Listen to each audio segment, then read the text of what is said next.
No, you are live. All right. All right. One of the books I want to add to the books as well. I know that I recommended the 97 books, and hopefully you guys are able to get a digital copy of that. I think I gave that out last time, and if not, and if you're not able to get it, let me know, and I can make sure Dave gets it to upload. There's another book though. It's not available that I know of in digital format, but it's called Original Muslim. It's probably one of the best resources that I've seen. I think I mentioned yesterday a friend of mine that spent time in Malaysia, and he spent a couple of years there, doing mission work and preaching. And his name is Philip Van Winkle. Philip was a close friend of mine. I knew him for a lot of years. He passed away a few years ago from cancer, but he wrote this book. After he'd spent all that time, and it's such a heavily Muslim country over there, and so he wrote this book called Original Muslim, and it's an easy to read book, but it shows a lot of the intricacies of the Muslim faith. And I am going to try to get you a copy of that. I know his widow, and she lives in Arkansas, but I'm going to try to get a hold of her, and I think she has a number of copies left in their inventory, and if I can, I'll get that and send it to you guys. I know you can get it on Amazon, but I'll try to get you a free copy if I can. It is definitely worth the read if you want to know a lot more about the Muslim faith. You sometimes you'll talk to people who know something about it, but it's really, I mean, considering it's one of the largest religions in the world, I mean, the world, as far as world religions go, there's not a lot of people that I know of that know a whole lot about it. And so it really helps to kind of educate yourself with it. And so I'll try to, if I can, I'll try to work on getting a copy of that, or at least kind of nailing down copies this week and getting your address and sending that out to you. Please. Thank you. I wanted to kind of go over more, spend some time on cults. There's, the world religions, obviously contain cultic religions but I wanted to look at kind of show you characteristics of cults and kind of what to look for and what people within these cultic religions go through, and the lasting impression that it leaves on them if they try to leave or if they actually are able to leave. And it was really interesting. This is a lot of this information I studied through cult experts, that really did a deep dive into, looking at a lot of these different kinds of cults. And some of it was really interesting because I remember sitting down with my wife going through the checklist of it can do this and it can do this and it can do this to individuals, and I thought, man, that was me. And you don't realize it when you're right in the middle of it, but when you're out of it, you think back and you say, wow, I did, I went through all of these different things and and felt this way. And so after leaving Mormonism, it was really kind of interesting. Mormonism is considered a cult by definition. That has a human leader, human head, and some of the ways that they deal with them. It's of course they won't, they'll fight you on that and saying that it's a cult. I've heard. Have you ever heard the Church of Christ called a cult by someone who doesn't like the Church of Christ? Yeah, they go right after, and it's interesting when they do that, because I remember, a religious leader when I was attending a independent Baptist church at the time, just before my conversion, and and I went back, and that's when I was talking to a friend of mine. He's the one that actually ended up studying with me, and this is a number of years ago. But I'd never heard of the Church of Christ, and then tell him. And I go back to my pastor at this Baptist church, and I said, well, what do you know about the Church of Christ? And he said, oh, they're a cult. They think they're the only ones going to heaven. Of course, that's not what makes a cult a cult. I mean, just for saying something like that. But they're really, but when you look at the church, who's their human head? There's no human head. There's people that were certainly instrumental in getting the gospel spread and you look at the Restoration movement. There are a lot of great preachers that came out of that, but they never claimed to be the head of the church. And so it's, by definition, it's not even a cult. I mean, I think they aren't thinking things through, and calling things a religion a cult sometimes is just sort of a trigger word, like we hear a lot in society today. I mean, people say you're a racist for just about anything. What makes you that? I mean, this doesn't make sense sometimes, and so it's and they'll call you Campbellites and all sorts of things. So probably not so much anymore. I mean, Campbellite was something they came up with a long time ago that, saying, claiming that we follow Camp. Of course, they missed the boat on what Campbell's mission was. And, because Campbell didn't even want to be the head of it. I think at one point he did, it did start to get to his head, and he thought of it as a movement on his own part, but he would never, ever call himself the head of what the church is. Sort of similar.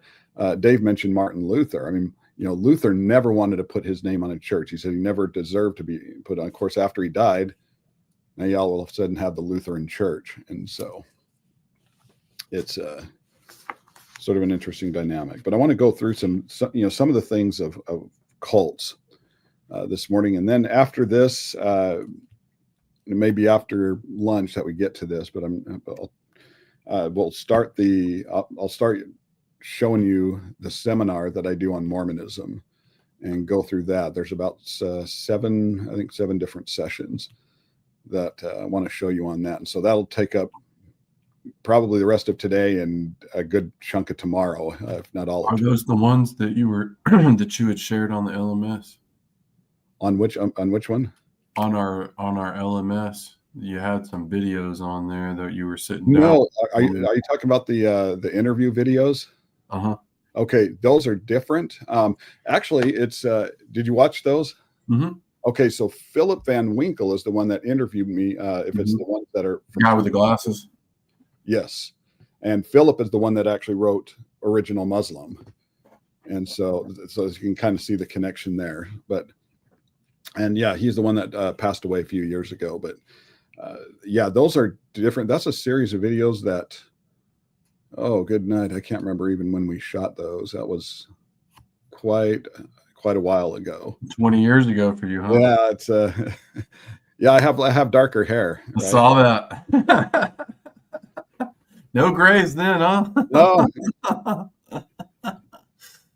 It's yeah, it's interesting going back to look at that, but it's I mean, some of the information's the same, but I'll have visuals to show you on top of that.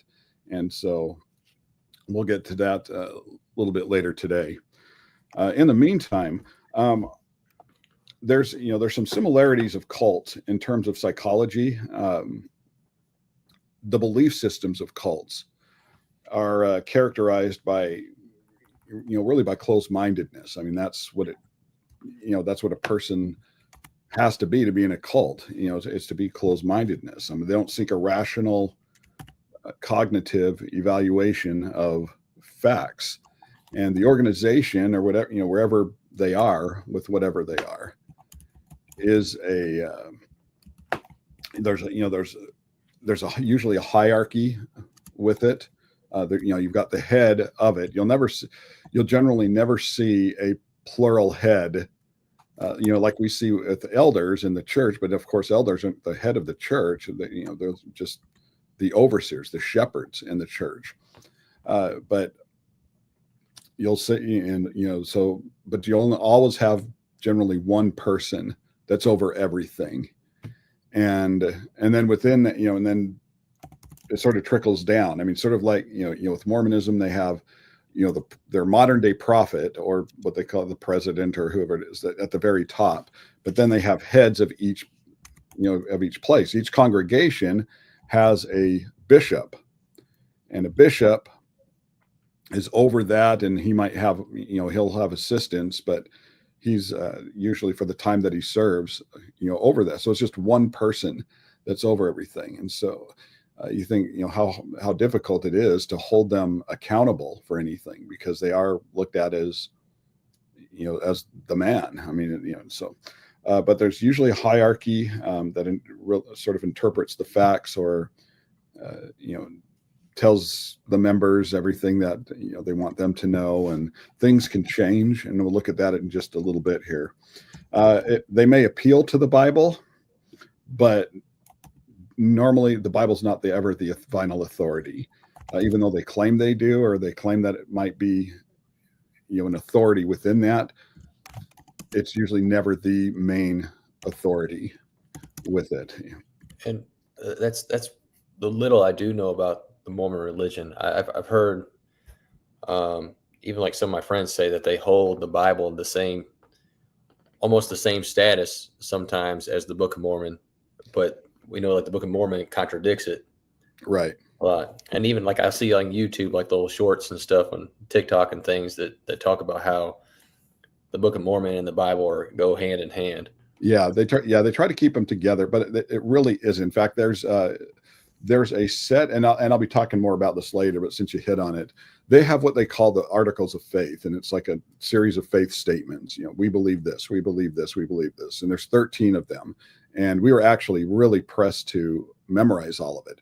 And in fact, when I was in it, we were encouraged to memorize these Articles of Faith more than any Bible passage. I was never pushed to memorize Bible passages, but you are with these Articles of Faith. And the 8th Article of Faith states, we believe the Bible to be the Word of God as far as it is translated correctly. And what they mean by that is that they believe that you remember we were talking about yesterday, how men think that the Bible, since it was translated from language to language, by men who are able to sin, then there's got to be errors in it. Yeah. And that's just an assumption. They just say, well, there has to be errors because it was done by men. That doesn't mean that there has to be errors with it. In fact, when you look at the translators of the King James Version, even there were so many translators, and they were so meticulous with their translating that every time that the word that word Yahweh, or the name of God, or God's identification came up, they'd throw away their pen and grab a new one to keep translating. That's how sacred they held this, and they really did they spent hours and hours and hours of making sure that they got it right, and then cross-checking it, and there wasn't just a few of them. There were a lot of translators for getting it into English before it was approved. And so that's and you can also take a look. I mean, usually Bible versions will list who translated that Bible version, with where they're from and what their background is. Most of the time, I think you can find that. But yeah, that's so they believe that the Bible, is not translated as nearly what the Book of Mormon is, because they thought Joseph Smith claimed he was inspired when he translated it. Well, no translator ever claimed to be inspired, but we're actually going to look at the discrepancies of that. He wasn't just the translator; he was the author of it, and there's a difference. And so it's, but that's that's what they believe. In fact, I just got attacked on a video.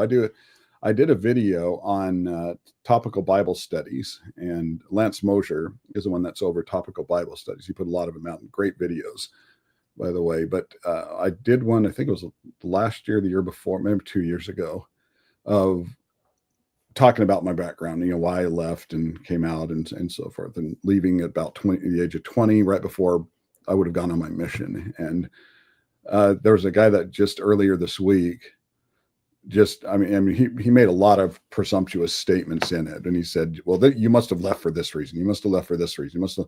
And he tried to defend the Bible with how much they spend on the Bible, and saying, oh, in seminary was like I don't know if you heard of seminary for the Mormon Church, but it was kind of an extra class that you can take in high school that's devoted to Mormon teaching. And in Utah, I don't know of any other place outside of Utah. Maybe there is, but Utah was the main place that had it. And so anyway, I did go to seminary when I was in high school, and for some time. And so I know what their curriculum was. And he was trying to say, well, then you would know that we spent 1 year in the Bible, and 1 year in the 1 year in the Old Testament, 1 year in the New Testament, 1 year with the Book of Mormon, 1 year with the Doctrine and Covenants. So you get a lot of Bible. And, I just pointed out, that the Bible is not silenced from them, but they know that there is so much more emphasis on the Book of Mormon and their other books of doctrine than there is the Bible. And they hold those even higher. Joseph Smith said the Book of Mormon is the most correct book on earth. And that's a statement from him. So you see just how much they really elevate and hold up and revere, not just Joseph Smith, but their own books of doctrine. And they're the only ones that teach those books of doctrine. No other religion teaches that. There's no other religion that has the Book of Mormon or Doctrine and Covenants, Pearl of Great Rite. That's their exclusive books and canon. And so it's interesting that that they would but that's it. They believe the Bible is, of course, when you say, when you look at a statement like that, it's really, I'm kind of getting ahead of myself because I don't want to give too much away since we're going to be watching this. But the burden of proof, by saying, well, the Bible is not consistent, or the Bible can have errors, or it's not translated correctly. The burden of proof is on you all of a sudden to show what's not translated correctly. And they can't do it. I mean, show me in the Bible where it's inconsistent or not translated correctly of how to get to heaven, the plan of salvation, what it means to be added to the church that Christ established. And so, all of these factors come into play with it. And of course they don't. We're not, we were never taught Greek or the original language. And so you can press them on that and and ask them, well, do you know the original language to know enough to say that it was translated incorrectly? Why would you say that? The answer is simple, and that's because Mormon doctrine doesn't fit in the Bible. There's no place for it. And so they've got to scramble and say something. And, most people back then were probably never well-versed in the Bible. And, you think of, you look at the Book of Mormon, close to 70%, that could be a conservative number, actually is taken directly from the King James Version of the Bible, and it's contained. Now he tries to change the context and everything, but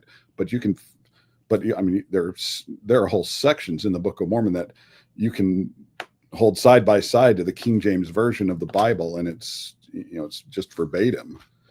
And so he takes this chunk of scripture and then he just tries to write his own commentary and story around it, or using it to try to to fit their edited history of who they are. So hopefully that answers a little bit. I know I went way further than probably what you wanted.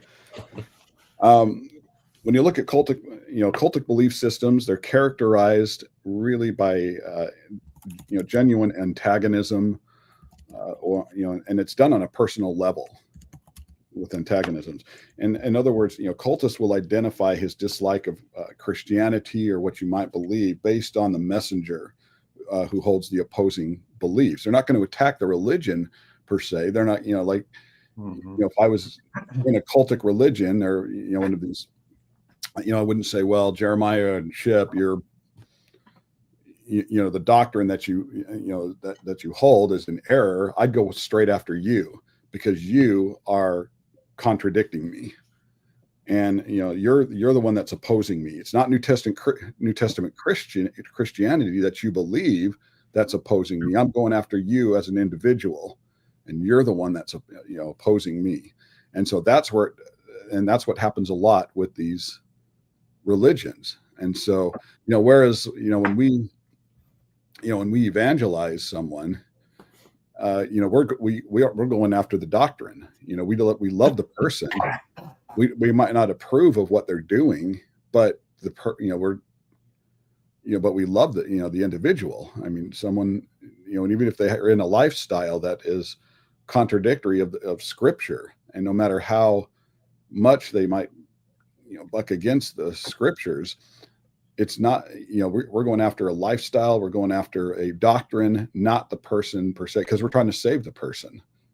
Well, a cultist will connect Christian beliefs with the messenger that's conveying them. And so they'll just, and that's what their connection, their mind will happen. They see the individual as the opposition, when really it's Christianity that's opposing their belief system. It's not adding up, but they don't look at that because they want to consider themselves Christians, which is interesting because some of them now, I mean, Mormons now will consider themselves Christians. When I was growing up, they never did. They don't want to be because they thought it was too mainstream to call yourself a Christian. And if you notice, even with Catholicism, it's always Christians and Catholicism. Isn't that interesting that they would label that separately? And I get what they're trying to say is that there's Protestant Christians and Catholics, and the Catholics go back further than what some of these. Is the Mormon faith a works-based? Very much so. Yes. Yeah. I mean, they believe. I mean, they have doctrine, but yeah, it's very much. I mean, as far as getting to heaven, it's very much a works-based religion. And I'll talk more about that later as well. Almost all systems of cult authority indoctrinates their members to believe that anyone who opposes their beliefs are motivated by just blind prejudice or ignorance, and that's if you go against it at any point, because if a cultist can if a cultist can disconnect the individual or the personality of the individual, whom the cultist is antagonistic, if you can separate the person from the message, it is possible to deal with the individual cultist by establishing a relationship. If they can disconnect that, if they can say, okay, I know what what you stand for, and you're a good person, and I can and if you can get them to kind of disconnect themselves from from their religion, they're still going to follow it, but get them to a point where you can kind of establish a relationship with them. And that's where, that's going to really do wonders when you start to talk to someone in a different religion like that, because it's when you establish a relationship or even friendship. I mean, think of how often that leads to evangelism, and you may have seen it along the way where you don't want to just go straight after someone with the Bible or with a Bible study. Although we want to study the Bible with them, we want to get them interested, but we're not, but if you can establish a relationship first and get them to trust you, because that trust factor is not going to be there. They don't know you. I mean, when you first meet someone, they don't have any idea who you are or who I am, and you don't have any idea who they are and where they're coming from. You just know this is where they're at, but we don't know what's happened in their life. We don't know the things that have impacted them within that specific religion. And so establishing a relationship or friendship can really lead to some great evangelism. It's unbelievable that you're sitting here talking about this, because last night, when I was doing this interview, now I haven't spoken really with this gentleman in 20 years, since I was a young man. Now, I'm not still a young man, but I didn't attack him. I just listened. And that was a first for me. I gotta tell you, well, it wasn't a first for me, but it's something I'm trying to grow into.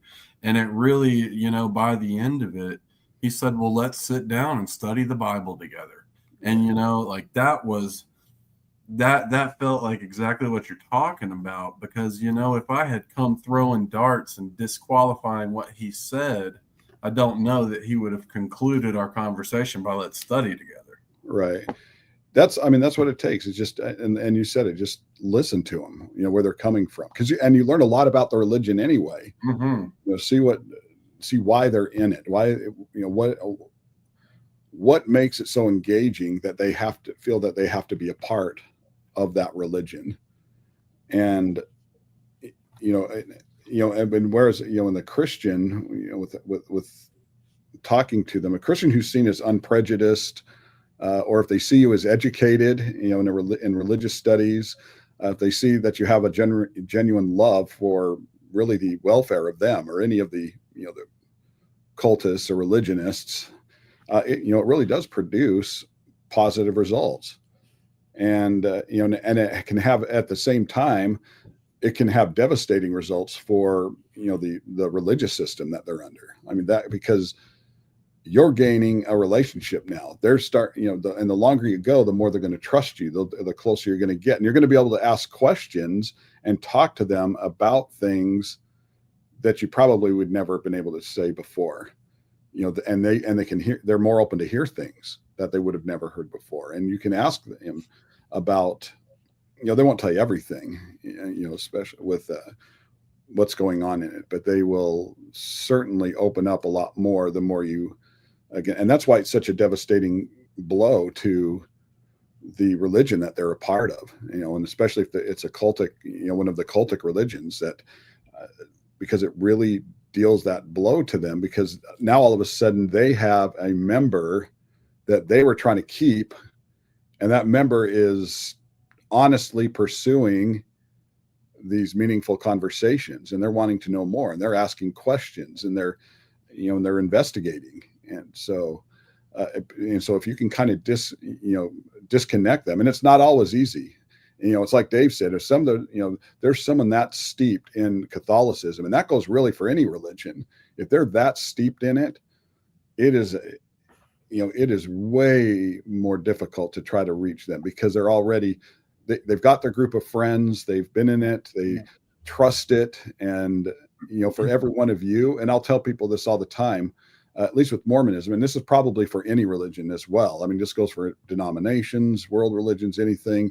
For every one of you, they likely have a number of people pulling them the opposite way to keep them where they are.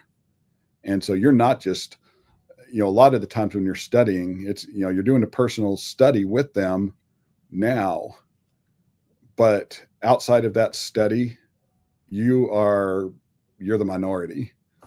You're just, does that make sense? Yeah. That's what we're supposed to be, right? And so, I mean, that's how it's always been, but it's, but think of like what, because they're going to go back and they're going to hear everyone saying different things than what they're hearing from you.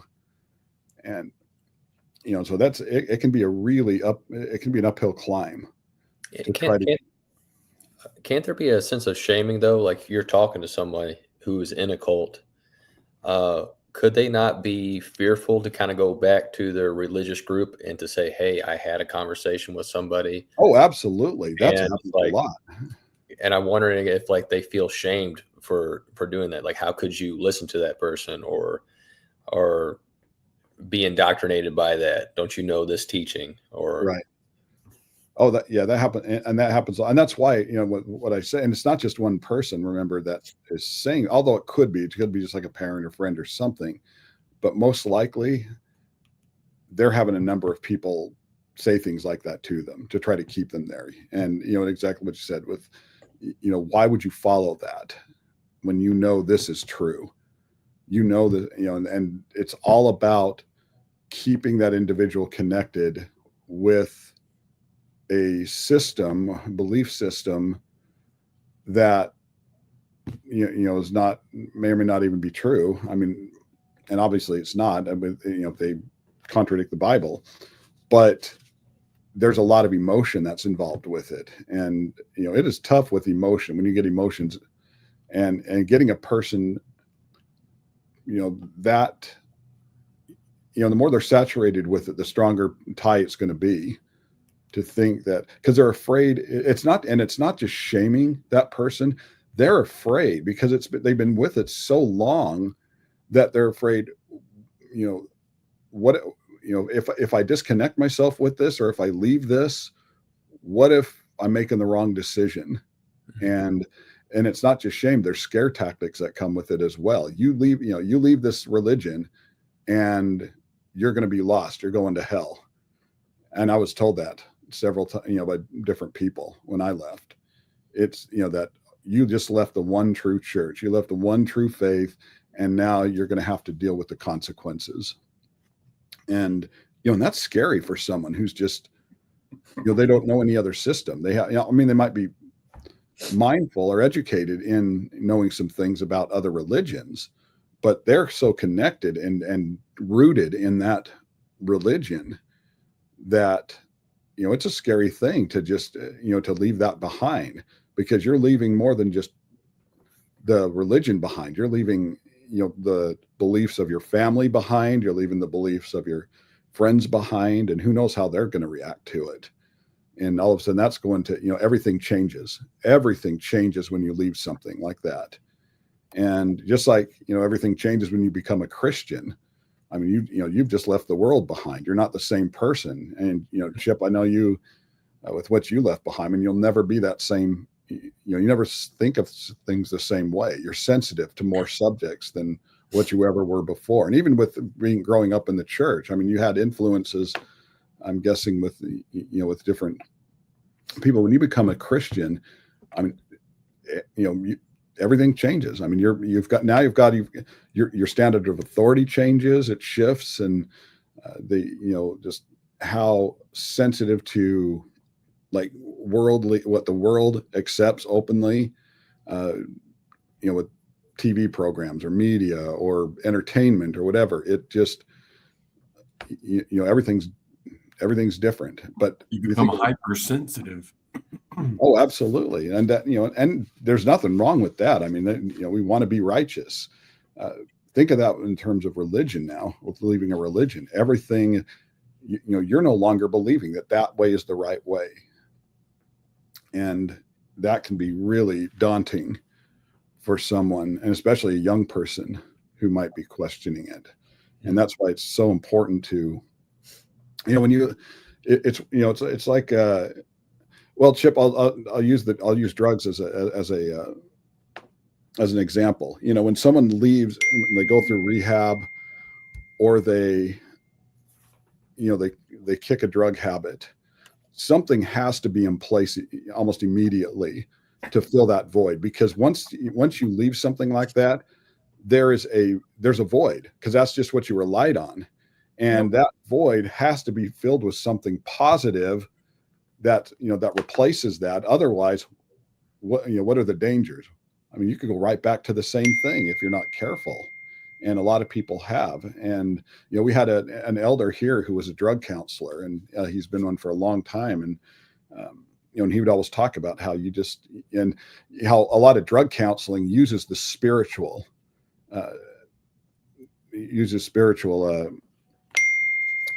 engagements to help people kick the habit. And it's because you've got to fill them. And the same thing, and that's the same thing with religion.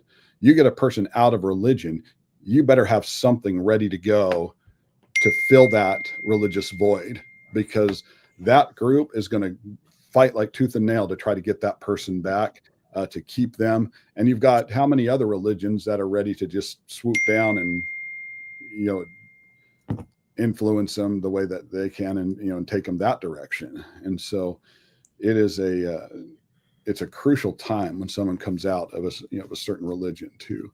Yeah, it's interesting, in my own addiction, the void that I was trying to fill in my life with drugs was the void that only God could fill.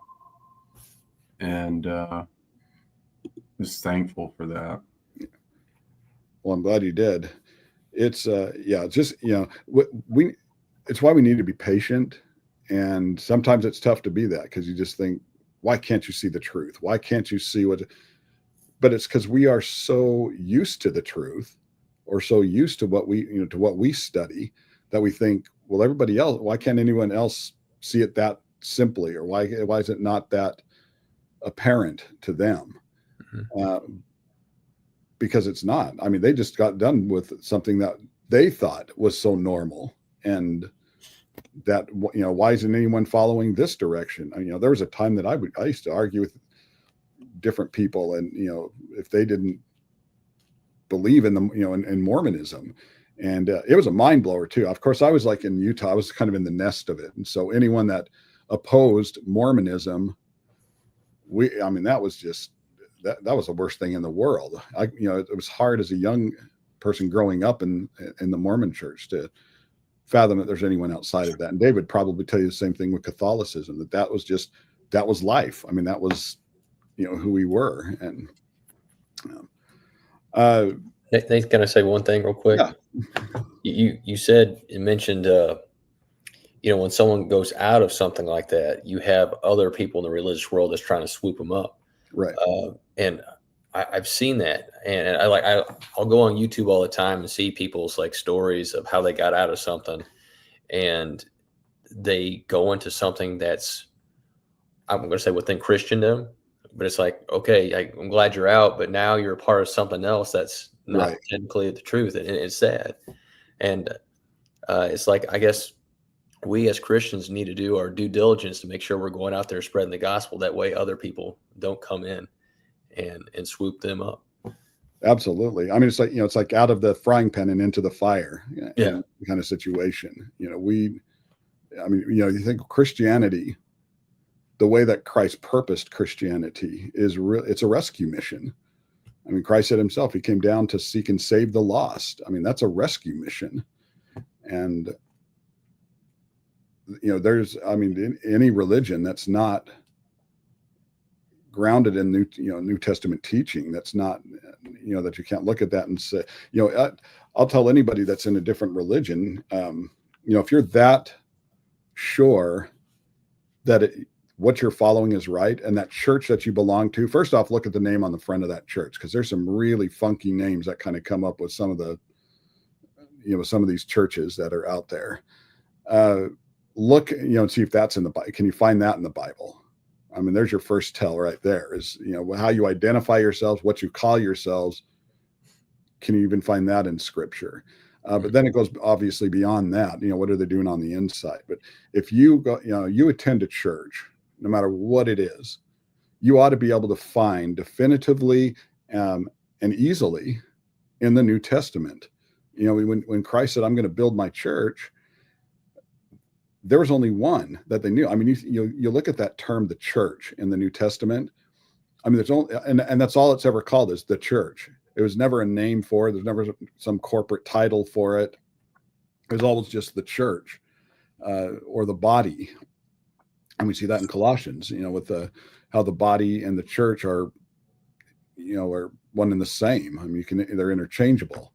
Right. And then when and then Paul talks about how that when he's talking to the Christians, he says, you are the body of Christ, or you are the church of Christ. That's not a name. That's just an identification of who the people are. And, and that's literally what church is just the called out people. It's not any special title for them.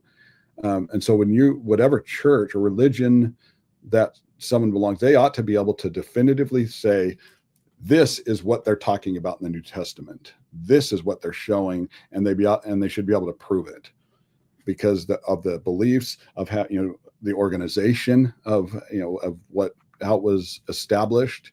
And, elders are in place, deacons are in place, and get the right term for what an elder is, to begin. Yeah. They're not, 18 to 21-year-old young men that, aren't even married, much less have kids that are faithful. They're, and there's so many acid tests that you can kind of use to see, the markings of the, what true religion really is. And so it's it's an interesting way to go. Cultic belief systems, they hold to a type of institutional dogmatism and intolerance for any position except for their own. That's one of the ways that you can really tell a cultic religion. Of course, any religion is going to say, well, we're right, we're the right one. Not all of them say you're wrong. If we're the right, if we believe that we're the right ones. There's a lot of fellowship. You think of all the denominations that are out there and these interfaith or groups that they have, and they're always in fellowship with one another, even though they don't even teach the same thing. I mean, if they were 100% in harmony with one another, there would only be one group of them. But things, something, while there might be a lot of similarities, there are also differences enough to say, okay, this is what they are, this is who we are, this is what this group over here is. And and cults also, when you look at what their doctrine it contains, they are famous for compartmentalizing or isolating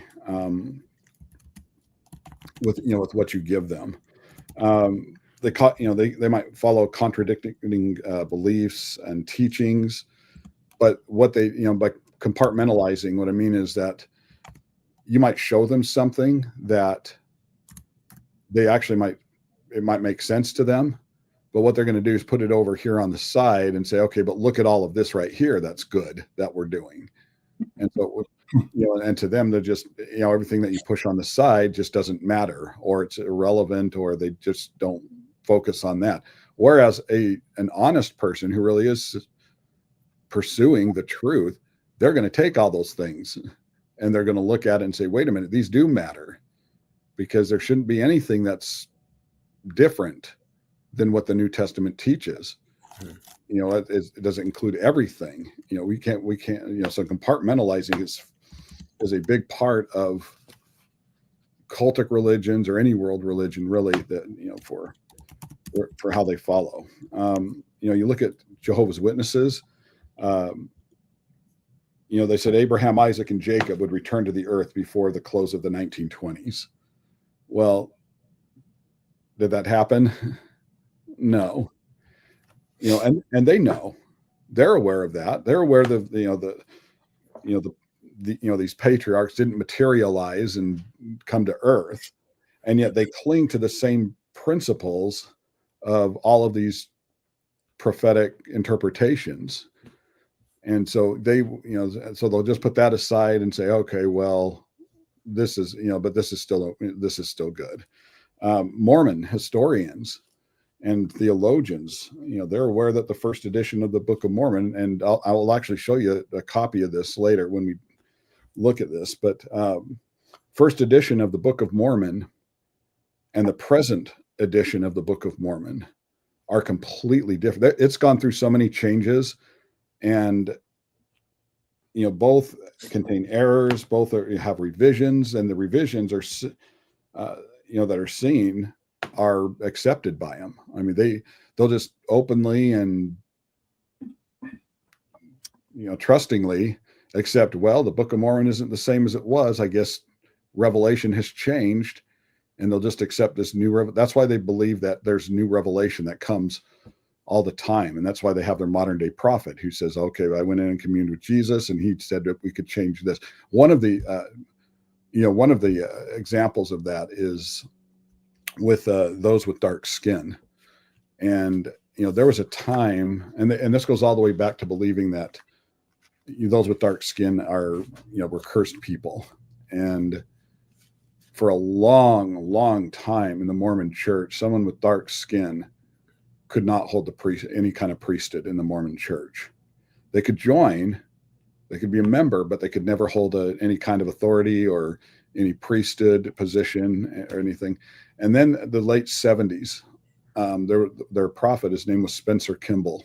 And I remember this because this was such a huge thing in the media. Spencer Kimball came out and he said, I just got this revelation from God. We're going to start allowing people with dark skin to hold the priesthood. And it was a big, everyone's like, oh, that's so great. And what they didn't tell you is the real reason why they started allowing that. And it's, at the time they were building one of their temples down in Brazil. And, that was, anytime the temple opens up, it's big news within the Mormon church. But opening it up in Brazil, guess what a lot of your workers, if not most of your workers, what their skin tone is. So they're all dark skinned down there building this temple, and they wanted, they said, wow, this is great. We want to join, and we want to hold these positions. Well, the Mormon Church said, no, you can't do that. And so there was a major lawsuit that was pressed in the late 70s over this. And coincidentally, Spencer Kimball got his revelation from God that said, okay, we'll allow people with dark skin to be able to start holding these positions. And so, there's a lot of stuff that's covered up like that, well, I mean, if you investigate it, you'll find that it's not what they say it is, but that's, but that's part of the compartmentalizing, is saying, okay, well, did we have a racist past? Yes, but look at the good that we're doing now. Look at all of this. And Christianity was never like that. There was never anything questionable about those who were in Christ. In fact, and those who did do things that were questionable, they didn't try to just whitewash it and cover it up. They were called out for it. I mean, you think of the most righteous people that's what makes the Bible so unique, is that they didn't try to cover up people's sins. I mean, you think David, man who walked with God, what was the one thing that he was remembered for? His sin with Bathsheba. Yeah. I mean, the Bible is going to call out sin for what it is, and no one is exempt from that. No one's going to be, and no one's not going to be called out for something like that. So it's, makes me think of Galatians 3:28 there. Say that again. It made me think of Galatians 3:28. There is neither Jew nor Gentile, slave nor free, male nor female, all are one in Christ. Right. It's, everyone has a chance to do that. How great that, when that happens. But I mean, everybody has a past, and we do things that could ultimately separate us from God. But the Bible is just really unique in that it is, if a person sinned, it's going to tell you that they sinned. I mean, you look at Rahab. What was Rahab by occupation? Harlot. A harlot. You ever notice, even when she turned good, when Joshua goes into Jericho, or his spies go in there, and she lets them in, and she's listed in Hebrews chapter 11, and she's listed in the lineage of Christ, and she, and you think Rahab, but even after she turned righteous, and she was listed by faith in Hebrews chapter 11. Mm-hmm. You ever notice that she's always listed as the harlot Rahab? Yeah. And it's the same thing in James chapter 2. It does as well. Right, exactly. I mean, even after she turned good, she was still recognized for what she did or what she was before. And though that was, that would have ultimately been forgiven with turning the way that she did, she was still, I mean, there's some things that you just carry that you can't get rid of.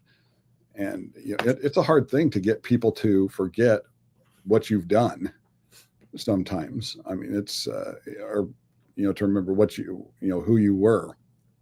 And even though she was, she did something righteous. She was saved when the siege on Jericho happened, but she was always noted as the harlot Rahab.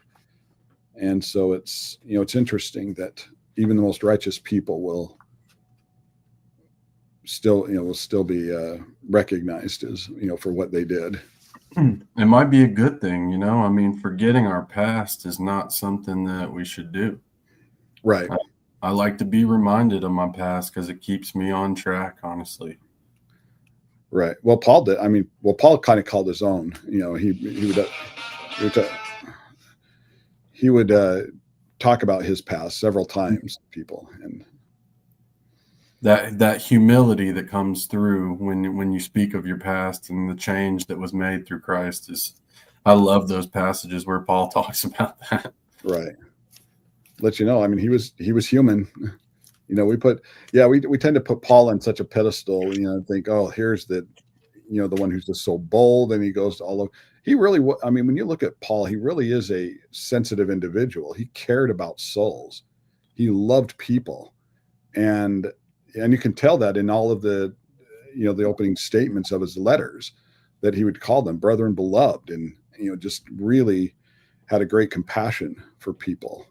And yet, that was a completely different mindset than than when he was Saul of Tarsus and doing what he did. Yeah. There is a book that is out called Kingdom of the Cults by Walter Martin. And Walter Martin, he was a Baptist preacher, I believe, but he wrote a book called The Kingdom of the Cults. And if you can get a hold of it, and it's I've got a couple of copies here, but within the book, and he talks about more, he's really cutthroat with these cultic religions. But he has one chapter devoted called the psychological conditioning process, and it talks about the mindset of the people that get caught up in these cults and why they're in it and so forth. And it's worth checking out if you get a chance. There's 4 basic types of cults. When you look at it, there's of course there's religious cults, and that's the most common. That's what we generally think of as being the most visible with it. But there's psychological or enlightenment cults. There are commercial cults, and we generally don't think of of companies that being cults, but the way that they run really is very cultic because they have a person at the head of it. And what I'm talking about is like you have these pyramid and multi-level marketing organizations, and it's usually there's a person at the very top of that. These pyramid schemes that are out there, but that's that's considered a commercial cult, and the way that they run. And then there's political cult is the 4th one. These are organized around political dogmas, such as Nazism. It's considered a political cult because of they have the human head, they have they have an ideology, and you're either with them or you're against them, which is a common cult trait, or it's a common cult characteristic. And looking what a cult is, and and being able to identify cults, there's sort of some features or some tells of knowing, okay, is this religion a cult? Is it not a cult? Is it is it just another belief system or whatever? An organization with ideologies and religious beliefs that are held together with strong relationships and that demands commitment is one of the tell signs of what a cult is. That you have to stay committed to us or else. It's got a human leader. Every cult's going to have a human leader. Someone's running the show. Someone is overseeing it. They put the principles in place, laws in place for their members, and you have to follow those laws. You have to follow that that human head. You are devoted to that human head. You look at Mormonism, you look at Jehovah's Witnesses, you look at every religion after that first century is, they have someone who started the religion. Some of them have and the person who started it generally is looked at as the leader of whatever that would be. But a cult goes much further. That's that that they've got a human leader who expects complete loyalty to them. You don't follow anyone else. It's them who's the authority, and it doesn't matter what what any doctrine is. Even if the doctrine differs from the Bible, if it differs from anything else, it's unquestioned obedience. You don't question that human head, and that's how much trust and faith that they put into them. Does it just have to be like one singular person, like head, or can it be a committee? That's what I mentioned before. Most of them have one person, but some of them, you may find like a group of people.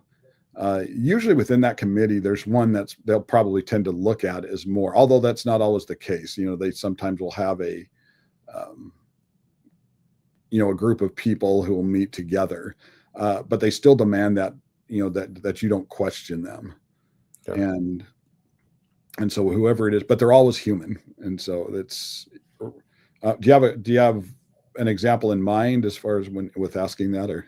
Yeah, well, And I'm kind of curious, and I don't want to like label them as one, but I know like say like the Southern Baptist Convention, you know, Okay.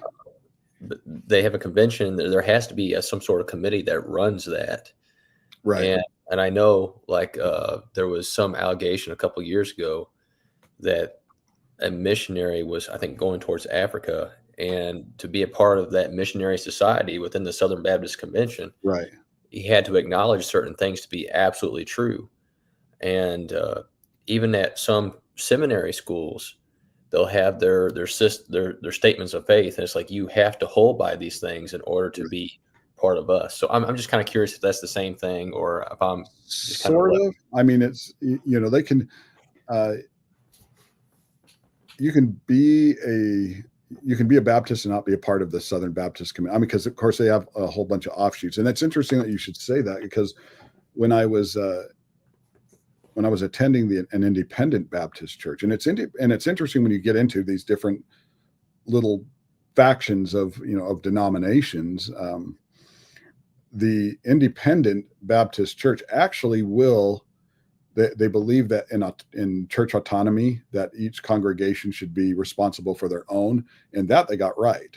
But, you know, and then they would say, well, the Southern Baptists, you know, the Southern Baptist Convention, they'll call them a cult. Of course, they called everybody a cult. That's not them, but it's so there could be like a cult mentality with it.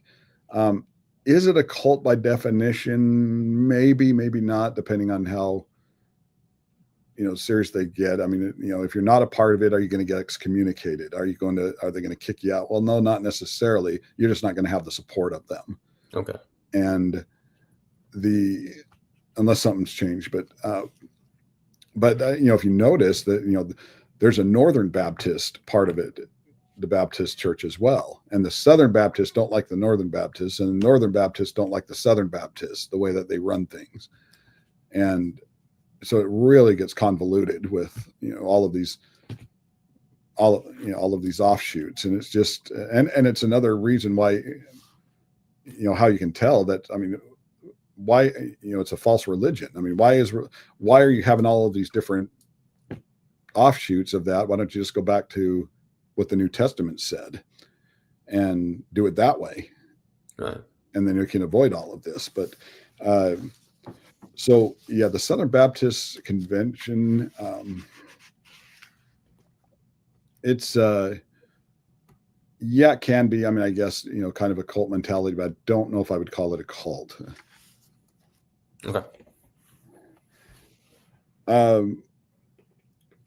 Cults do contain,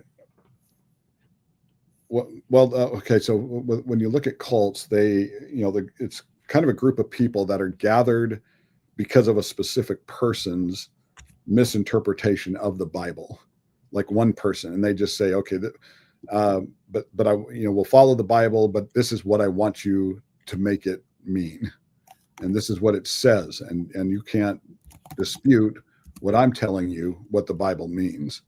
And you know, a lot of these cultic leaders will, you know, they're famous for that. I mean, you look at, like, do you guys remember who David Koresh is? Waco guy with Waco, Texas, right? You know, you think he came down, he claimed to be the Messiah, and he claimed to, you know, and he read out of the Bible, but he read the passages that would, and that would make it seem like he is their leader, because he got them to believe that he is what the Bible was referring to in a lot of these different passages. And of course, they didn't study anything else because they were afraid of him. And there's that, you know, there's that fear tactic again. And so they put so much stock into whoever the leader is that they won't, you know, they won't question it. They won't read it, and they won't ask about it. It's just what he says goes and nothing else. You know, even though there's a lot of deviations from historical Christian evidences, they still, you know, they want to be controlling. There are certain things. Let's see. We've been going for a little bit now. Do you guys want to take about a 10 minute break, and we'll pick this back up. I want to go over like what a cult is not, and then how do you know just characteristics of a cult? How do you know someone is involved in a cult when you talk to them? And but other than just saying, "Oh, I'm a part of this group." Mm-hmm. How deep does that really go? With where their ties are, and we'll look at that just right after we break. Okay.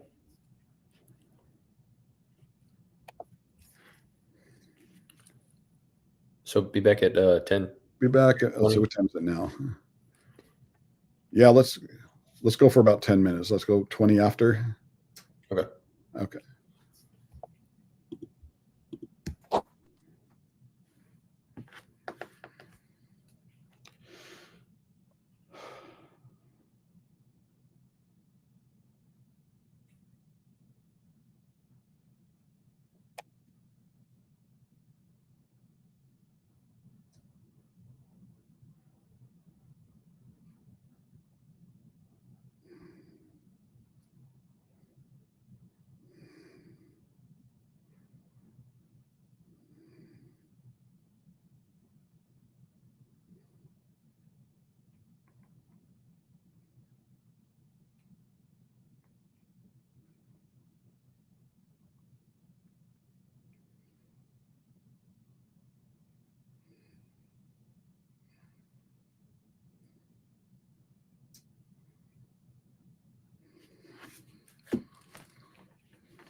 Hey, Dave, are you there? I don't know if you can hear me. Yeah, I'm here. Okay. Hey, so these guys, when we take a break like that, their picture will like leave the screen. How do I do that? So that You should have at the very bottom of your screen, you got a microphone mute and a stop cam, CAM. okay. So that would be just mute your camera, mute your microphone. Okay. So should I hit stop cam then? Yeah, Or? stop cam would just basically stop the pictures. All it does. Okay, but they can still hear, right? Yeah, they can still hear. Okay. Yeah, if you do the mute, which is right next to it, the left of that, then they can't hear or see. Okay. All right. Thanks. All right, try that.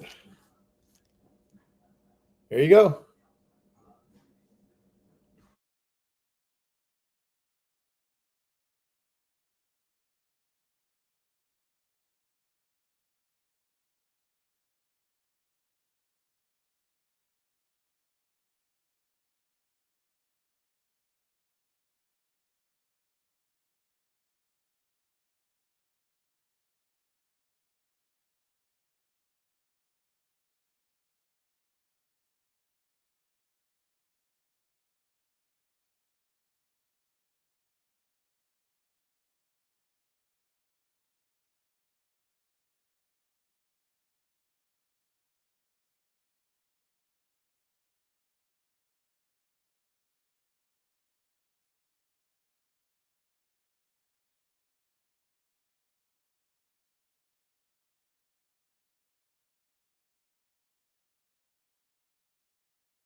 So, Brother Nathan, I talked to my grandmother this morning, and she says she does know you for sure because I guess her and my grandfather would pick you up every now and then because you were doing I guess they were doing a video shoot down in Ironton, Missouri, because there's a hospital down there that was like old, it's out of use, and filming some movie down there. I don't know what it was for though.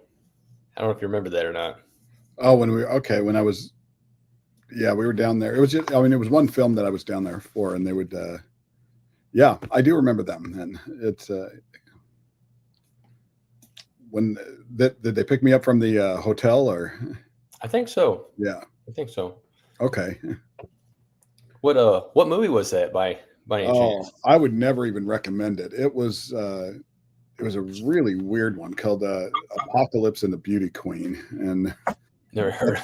yeah, you're not going to hear about it. I mean, you can find it, but it's got stuff that I would never let my kids see in it. And so some of it, the effects work was fun. I mean, it was, because I did all the, I did the makeup work for it. But what was interesting with that is there was an actor in it named Gunnar Hansen. And if you're a horror fan, most people know who Gunnar Hansen is. He's the original Leatherface in Texas Chainsaw Massacre.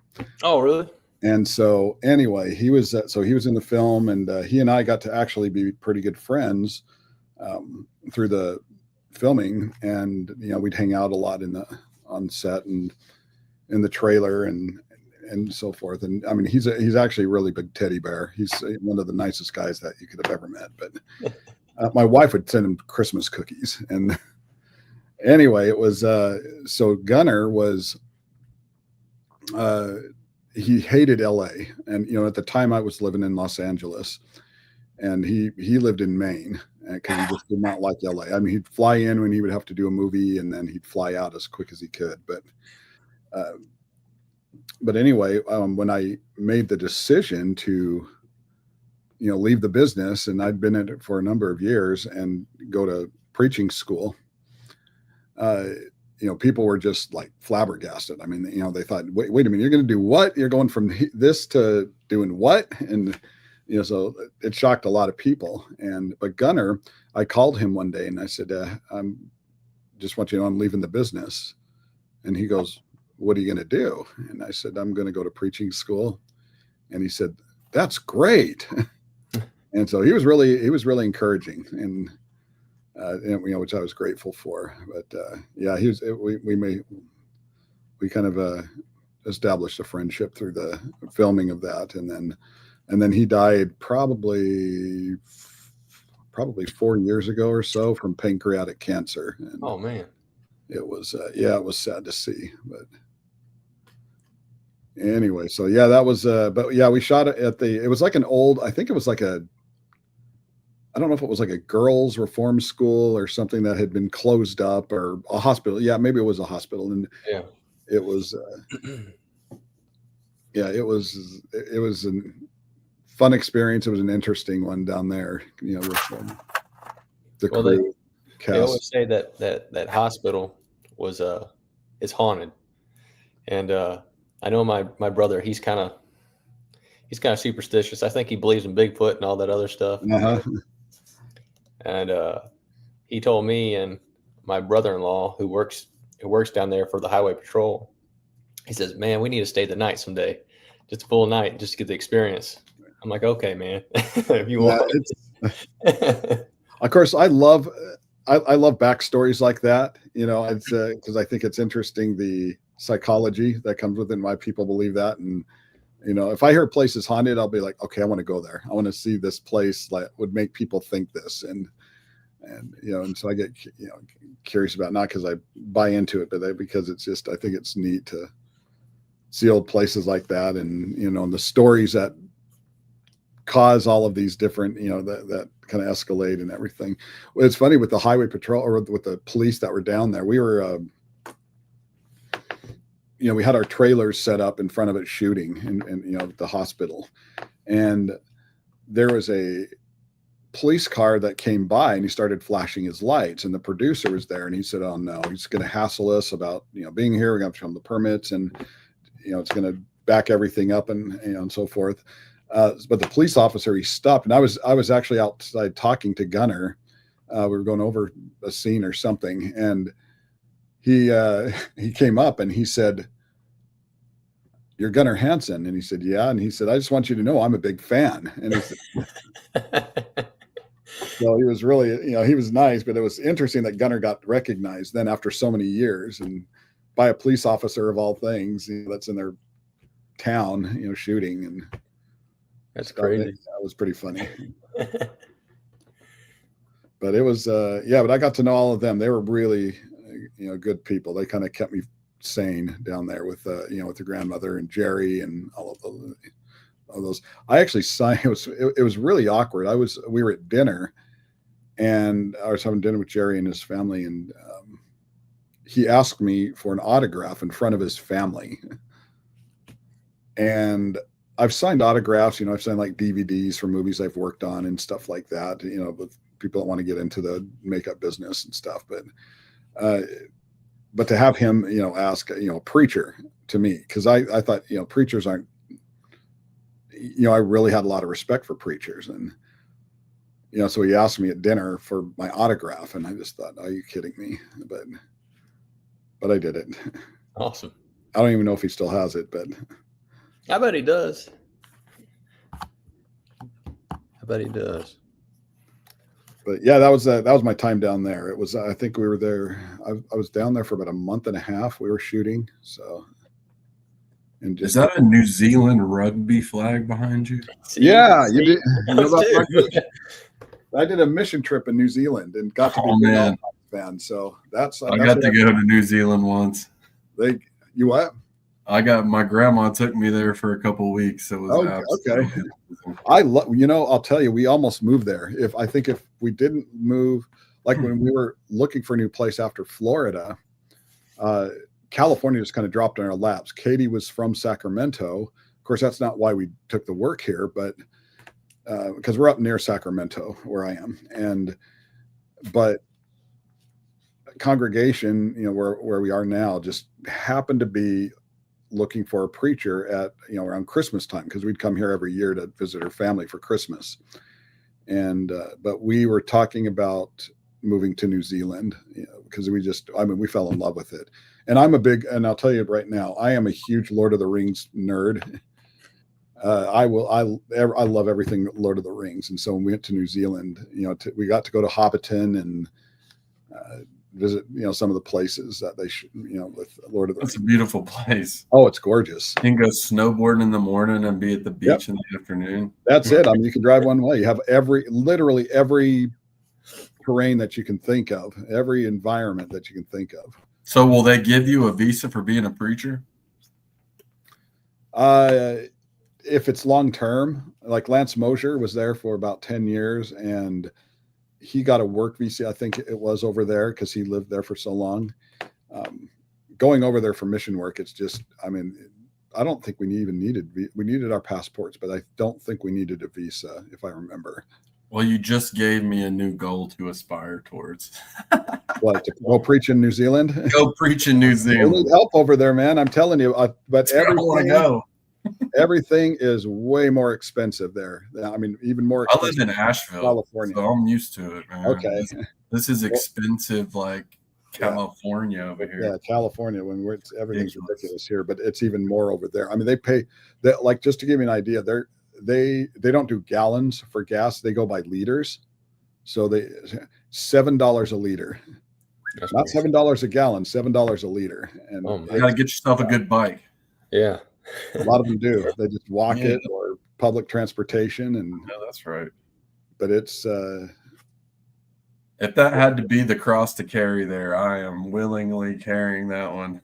But the people are so nice and so friendly, and it really they get along. It feels like the South down there, really. To me, that's what it felt like to me, because people are cordial and they'll talk to you, and it's nice. They are. It's what's interesting is it's a liberal place, politically overall. I mean, you don't find a lot of conservatism. Prostitution's legal there. They've got like, I mean, they've got these bordellos and so forth that are there, and it's just, I don't know how we came in contact with it when we saw, but someone would either had one or something, but it was like, it's like a menu. It's literally, it's like a restaurant. It looks like a restaurant menu, only it's of women that you can order. And it was just the most odd thing that I said, I do not want my son being around that. But you stay away from that, and it's that, I mean, that's not everywhere. It's just in some places, but I mean, the hiking there, you can't get, it was so pretty, and the ocean. Yeah, we came really, really close. In fact, I think if we didn't get California, we'd be there now. So, yep, I would love to go back. And so you were there for 2 weeks. Where were you? Which island? We went to both of them. My grandma was a world traveler when she was alive, and when she was getting older, she would take me to help her. So I would be like her tag along. Well, she was real good friends with, her best friend was the lead ski patrol. I don't know what you call them here in North Carolina. And they had like a ski patrol trip that they basically went on. And we went to the Remarkables, to Cornet Peak. I can't even remember all of it. We went to the beach. We went to the mountains, snowboarded, sat on the beach. I mean, come on. What a combo. There's a lot of great, yeah. It's amazing. It's an amazing place. And I got to tag along, basically. Yeah, poor you, right? Yeah. I was happy about it. I've always wanted to go back.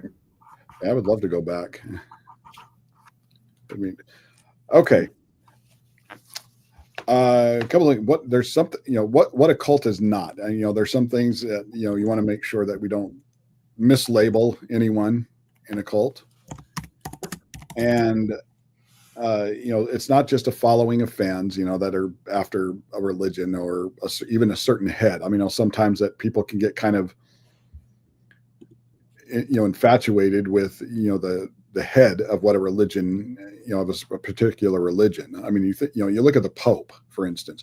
There are people not Catholic that are just, fan crazy about, the Pope when they see him, or, even if they get to meet him. And so it's not just simply a following of fans. It's not a religion whose beliefs that just simply differ from other people. And that's why we need to be really careful, when you hear some people say, well, it's a cult, we're trying to win souls. Calling them a cult is really not going to help us. And,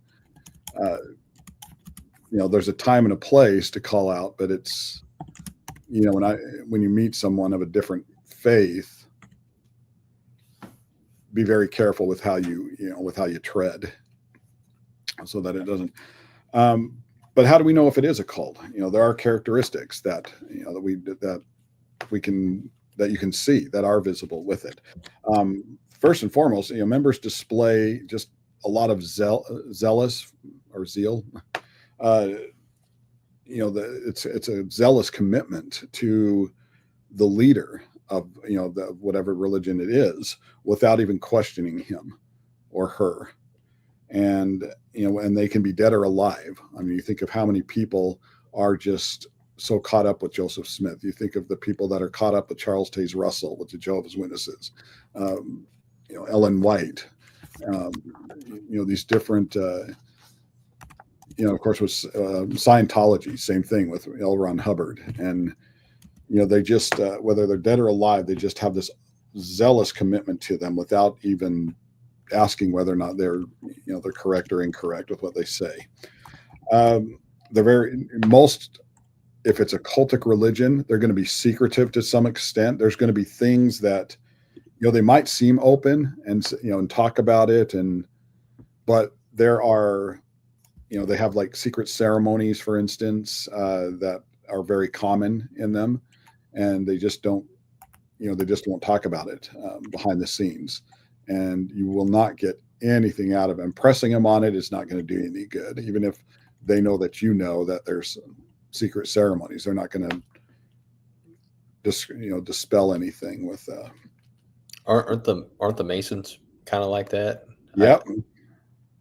Okay. That's, I mean, you can't even, there are ceremonies that that not just a regular guy can go in and, a regular citizen can go in and see. It's, they've got their secret ceremonies. Mormons have their secret ceremonies.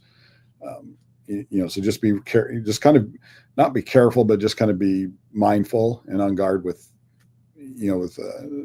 whether or not they have these. Why would they have these secrets? Christianity never did that. Even Judaism never did that. I mean, they had their rituals and traditions, but it was not a secretive thing that they would do. Members will regard the belief system and the practice as truth and even law. And they will go, in fact, they do that so much that they will actually bind whatever laws within that religion over civil law and, the law of the land. And so it's, they believe that there is something that can usurp just normal laws. And the leader will try to get them to follow those laws over any civil laws. And that could cause them to break the law. And that's in our society. And to them, it's, well, we're doing the right thing, even though they're not. And it's questioning or doubting the beliefs are discouraged, and they can even be punished for it. You look at what excommunication is. I mean, a person can be excommunicated from these different religions. You think, how in the world can you do that? It's not, when you look at Christianity, you're not kicked out of Christianity because you do something that is in violation of Scripture.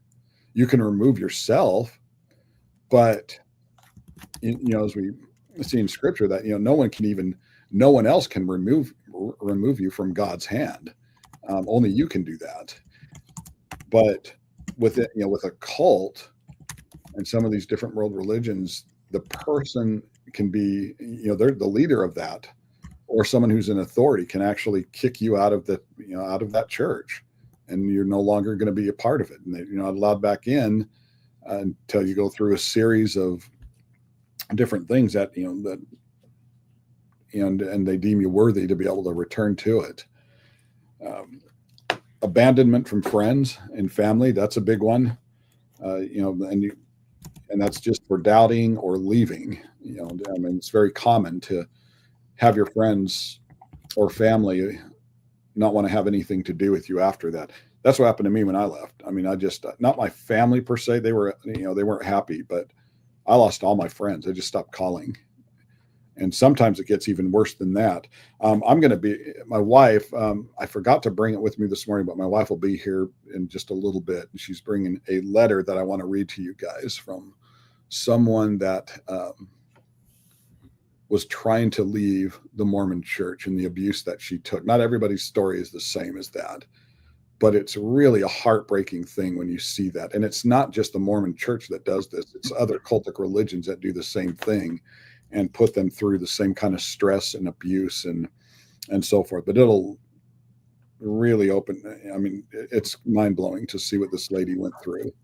And she wrote this letter describing it. And so as soon as I get that, I'll read it to you guys today. Meditation and chanting, speaking in tongues, denunciation sessions, they're all used excessively in their worship and different practices to help suppress doubts about the groups and its leaders. And so they just say things over and over and over to, and you get to a certain point where you just say these same things over and over, you start to believe it. And so they have people meditating and chanting and doing all sorts of things to try to, to defend the leader of it. Leadership dictates how the members should think and act and feel. It's not anything else. It's, of course, we go to the Bible when we, and the Bible doesn't even tell us how we should feel. It tells us what we should do to be righteous. But a leadership in one of these cultic religions will dictate how members should think and what they should, how they should act, how they should feel, and it really affects their personal life. Some are worse than others. Not all of them are the same, but some of them that it's included, not limited to, though. The permission to date. Can a person in these cults date anyone within that cult? They need permission. Outside of it, they're very discouraged about dating anyone outside of it, of that group. Who to marry? They will dictate. Whereas I'll always tell young people or someone getting married, it is a really good. It's going to do you good to marry a Christian, because because if you don't, I mean, there's going to be that struggle. There could potentially, what do you say to your kids? Which direction are they going to go? But a cult will say, you can't marry that person. You can marry them. You can't marry them. You should marry them. And, and you look at, some of these cultic leaders that we've seen over time, and especially the ones involved with like polygamy, and they'll say, you are going to marry this individual. They don't know them, but you're going to marry them. Even if the person's abusive, you're still going to be with that individual. And so who to marry is a big one with it. What to wear. They'll have dress codes. They might not have uniforms, but they're going to have dress codes that of what they're expected to wear.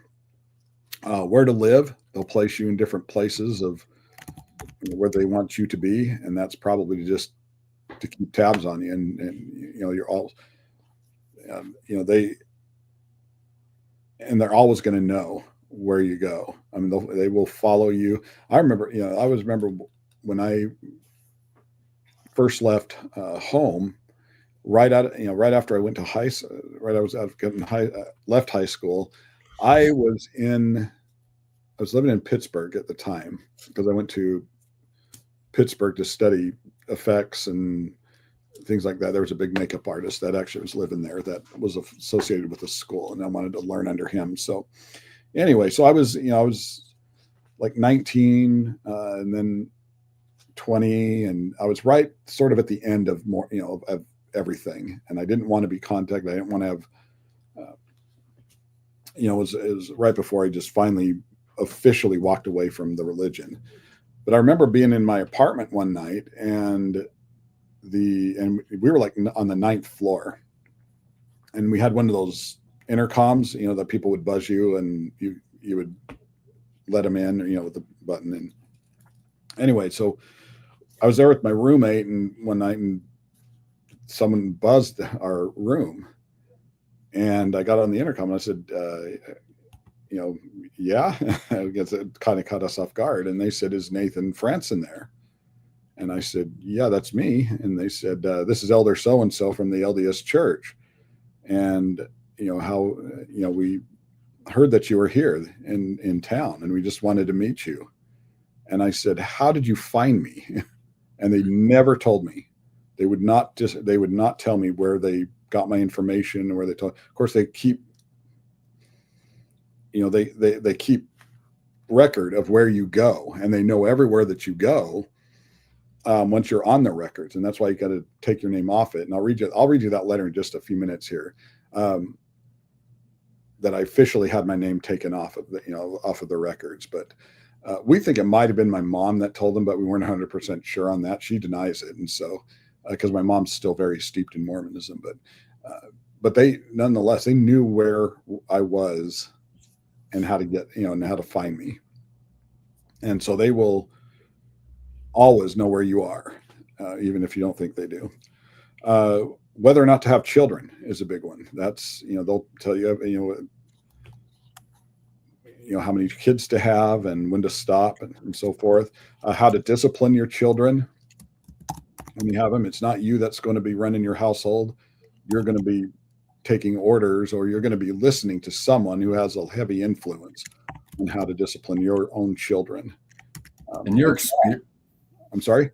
in your experience, are there a lot of strong-willed people involved in these cults, or are these people that are more, subservient and kind of, gosh, because when I hear you say these things, I'm sitting here thinking to myself, like, no, That they're weak and like, no, they're not gonna, I don't right, know that I could give a man that kind of authority over right. me.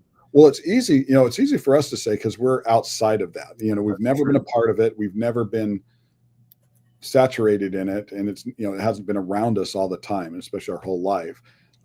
So it's easy for us to say, no, I'd never do that. They're That's not right. going to tell me how to. You're right. You think a person that, when they grow up in it, and and that's just where that's their environment, But they know.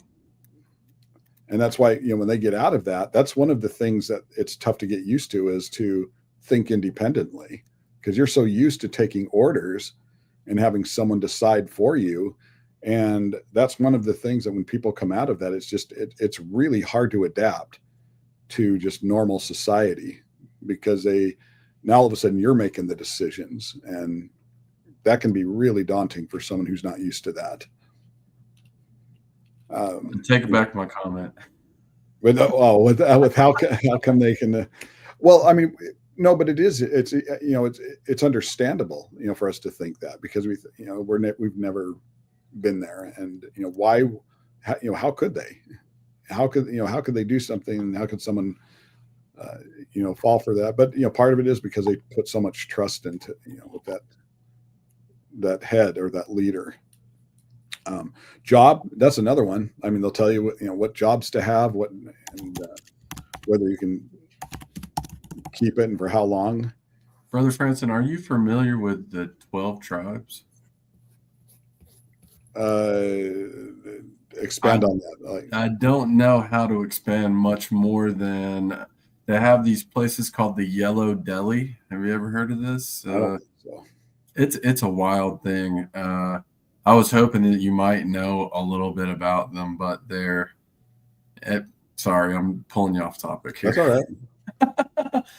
But it sounds very familiar, very similar to these things that you speak of, that they would go to, say, like concerts where all these people would be, high and inebriated, drunk, this, that, and the other.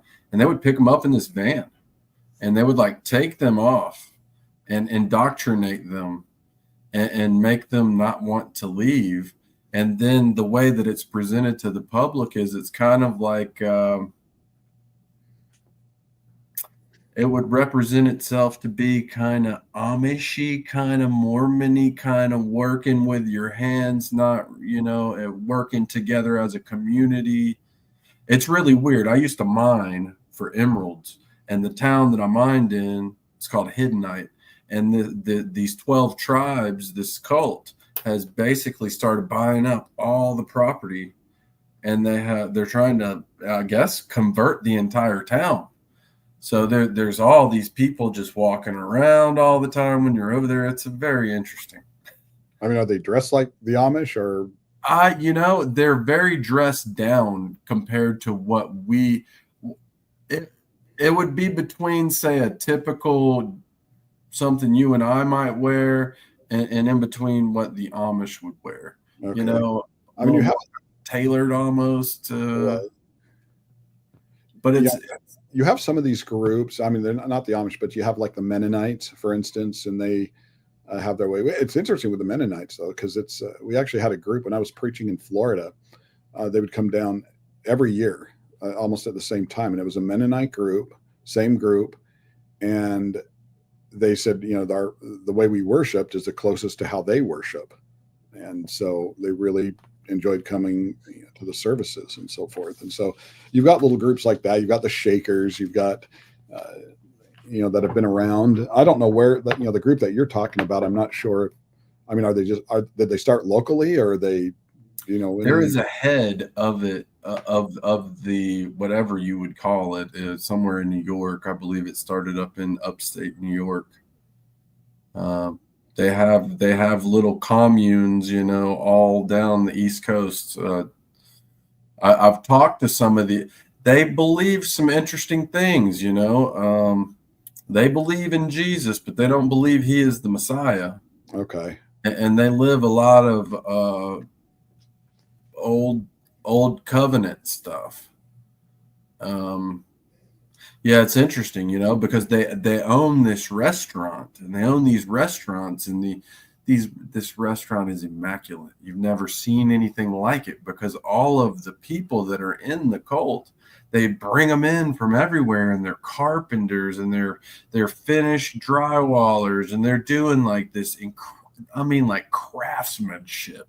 This place is incredible. Yeah, I just saw a picture of one, and it looked really, really nice. It is insane. I mean, but all these people, they have to give up all of their things. Like I was talking to this one gentleman where he was saying, well, I had to give up my car, give up my house, give up this, and I gave it to the tribe. He said, well, you see in Acts. And he starts talking to me about Acts, about, the first century church sold all their belongings, and they, worked together as a community. And I was like, well, yeah, I don't know that it worked like this.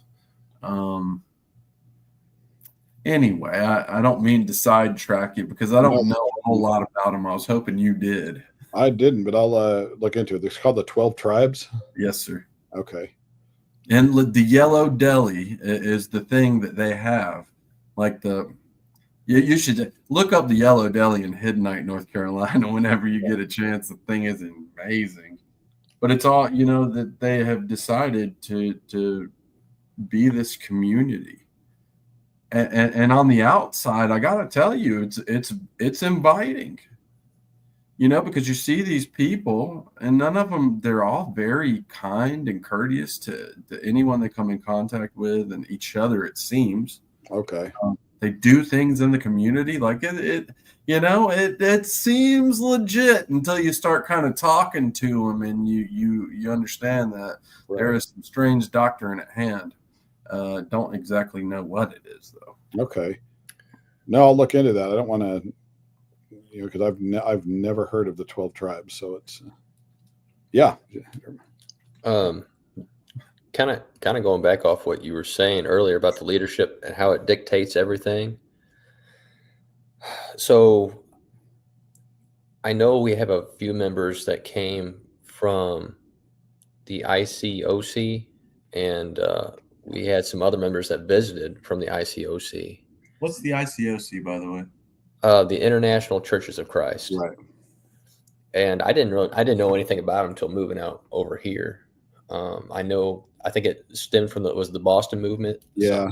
Like and well, me and my wife, we were sitting down having a conversation with a couple, and they said that they felt abused where they were worshiping. So, but they were saying how they have everything structured with their so-called discipleship. Right. It sounds exactly like this. Yeah. They were told. Yeah, you got to be really careful. The Boston movement was, it was set up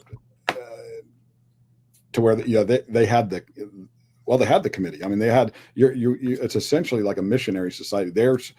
They set up all the guidelines, and you're following those guidelines. They're telling you where to go on a mission. They send you in different places, and they decide spiritually where you should be and what you should be doing, and so forth. And yeah, it's really.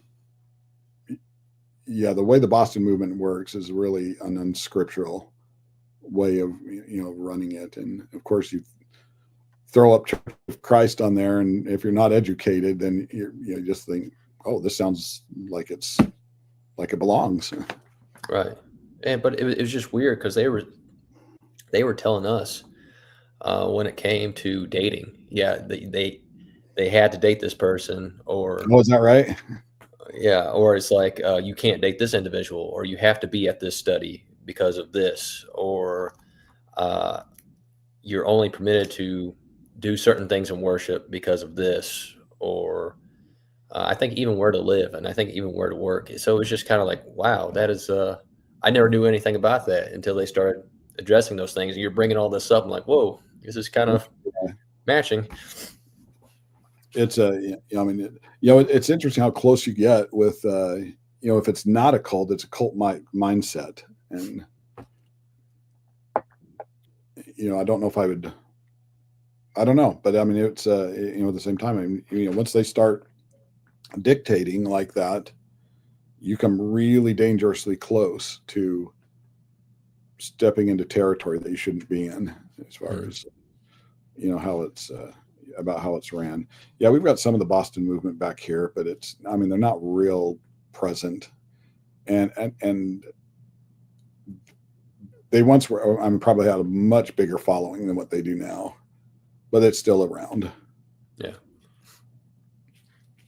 All right. One of the other things, characteristics that the group claims to be elite or having some special exalted status for its members, and a group will, and it usually comes down to an us or them mentality or philosophy that that may even conflict with society, and it's just you're picking us or you're picking not us, and if you're not for us, you're against us, and we got to be, you need to be real careful with that. I mean, you think of what happens if they start breaking the law and start doing things that are corrupt, and how are you going to get out of that? The leader claims to be above any other authority, and you see that a lot with cultic leaders, that they think the law doesn't affect them or that they're above the law, and the teachings within that is a big part of it as well. That the teachings imply that it's the exalted ends justify whatever means that it deems necessary, and members might participate in activities that other people see as unethical, but they'll just try to justify, well, this is why we're doing this, and try to talk their way around it as to why. Members might behave in a way that they would have found just reprehensible before joining.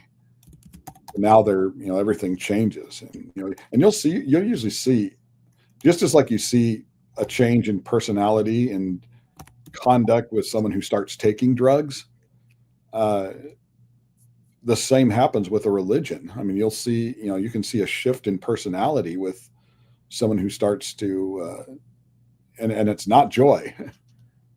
Sometimes it's fear, sometimes it's being really careful and cautious, and but it's and things that they start doing that they might not have done before. Lying and deception are not unheard of, excuse me. It's situation ethics they get into. I remember, there was in fact, I had, my best friend growing up, he was Mormon, and he would tell you that it's okay to lie. I had church leaders that say it's okay to lie if it helps the situation.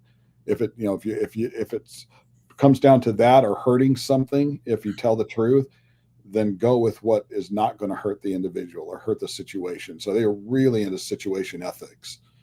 Of course, with situation ethics, you control it, and you're the one that starts to dictate what's moral and what's not moral instead of God.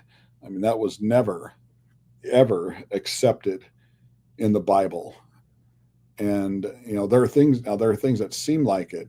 That some people question Rahab. Well, why did she?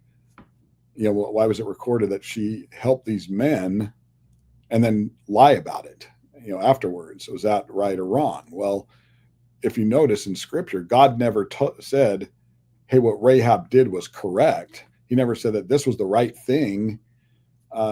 Sometimes Scripture just records things. That's just what she did. Her faith wasn't built around the fact that she lied to people. Her faith was built around the fact that she helped Joshua and all the Israelites, and and so forth. And God never, but people jump at things and they read things and try to incorporate different ideas as far as well, this person lied for this, and God must have been okay with that because nothing happened to. Well, how do you know? And and then they get into this the what ifs, and they ask a whole lot of what if questions. Well, what if Rahab did tell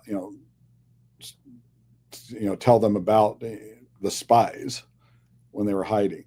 okay, but you can, do you not have enough faith in God that He's going to carry out His plan? If not that way, a different way, or and who knows what was going to happen. And so I mean, lying and deceiving have never been a part of God's purpose. I mean, He wants us to remain honest. He wants it. We read about what it means to be righteous in Scripture already, but situation ethics is a big part of these religious cults. Leaders also, they frequently incite a feeling of shame, and I think you mentioned that earlier. Guilt in order to control its members, and they'll guilt you into staying. I mean, that's manipulation of thought is a big part of that, and it's often used to make a person follow them, thinking that they're and the worst part is that they make them think that it's their own choice until they realize otherwise. But in reality, they're slowly, they're the ones that's kind of guiding them, and this peer pressure. That can be another part of this control. Just different subtle persuasions, that can be used.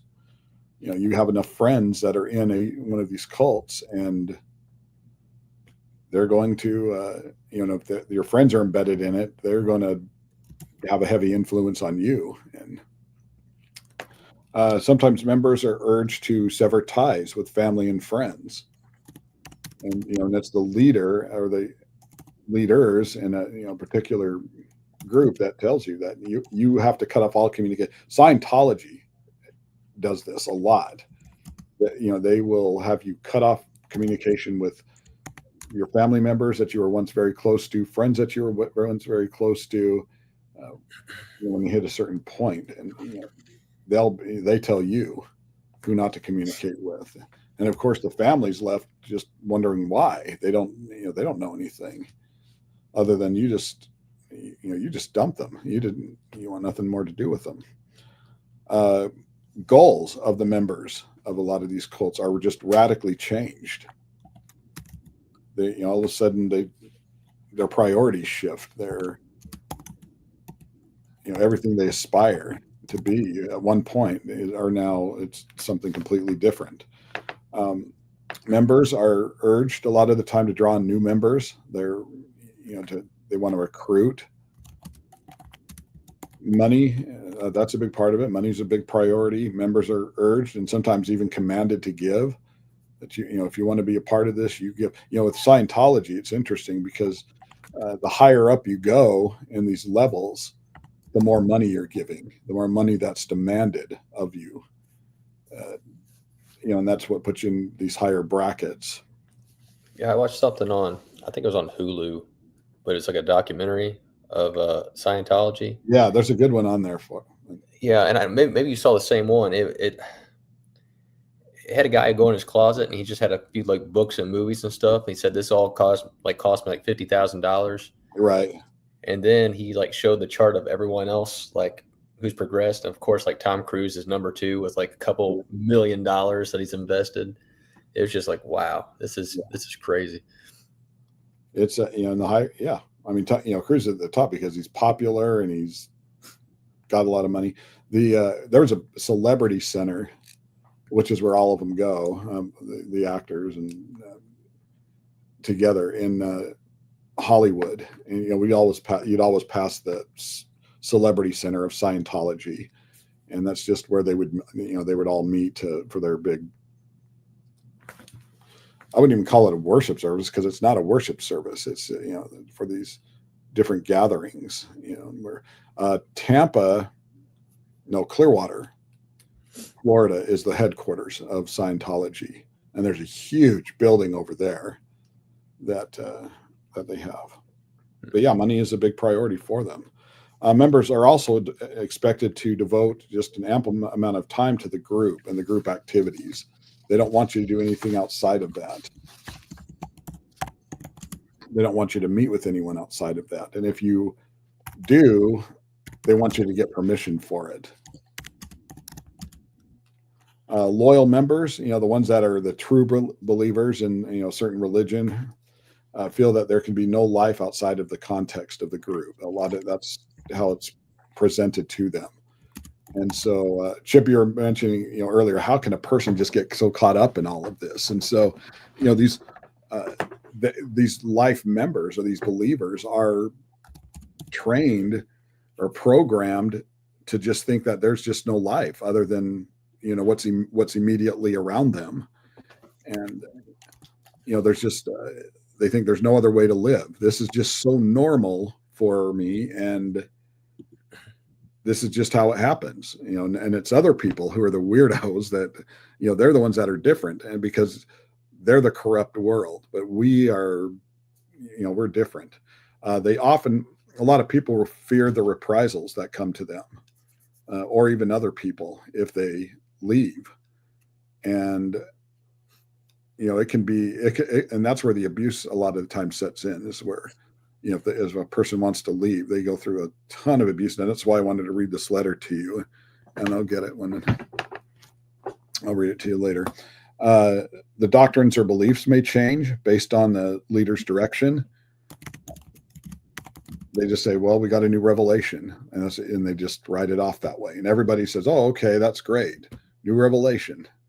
After everything, what their books of doctrine say, totally different than that.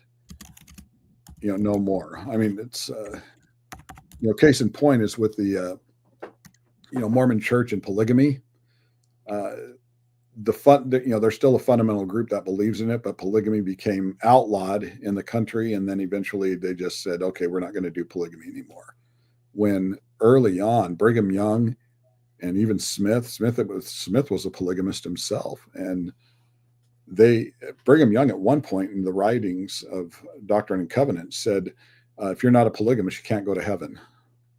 And so he was that, that he was that radical in his teaching. And so that's why a lot of people did it back then. I don't know how anybody has more than one wife. Right. I look at that and I just say, man, that means you have that many mother-in-laws, right? Oh, I do good with one, I think. One's enough for me. No, I love my wife, but to have multiple wives would just be complex. When you're in, I took the first time my wife went to Utah with me, and not everyone practices it still.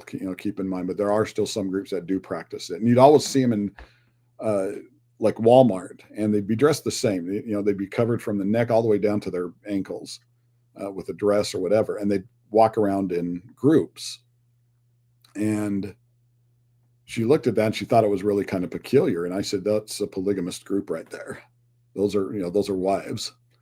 And I drove her past a polygamous compound at one point, huge place, a number of cars out in front, but it was known, they all lived together, and they shopped together and raised kids together. And, so it's still in some parts of the state.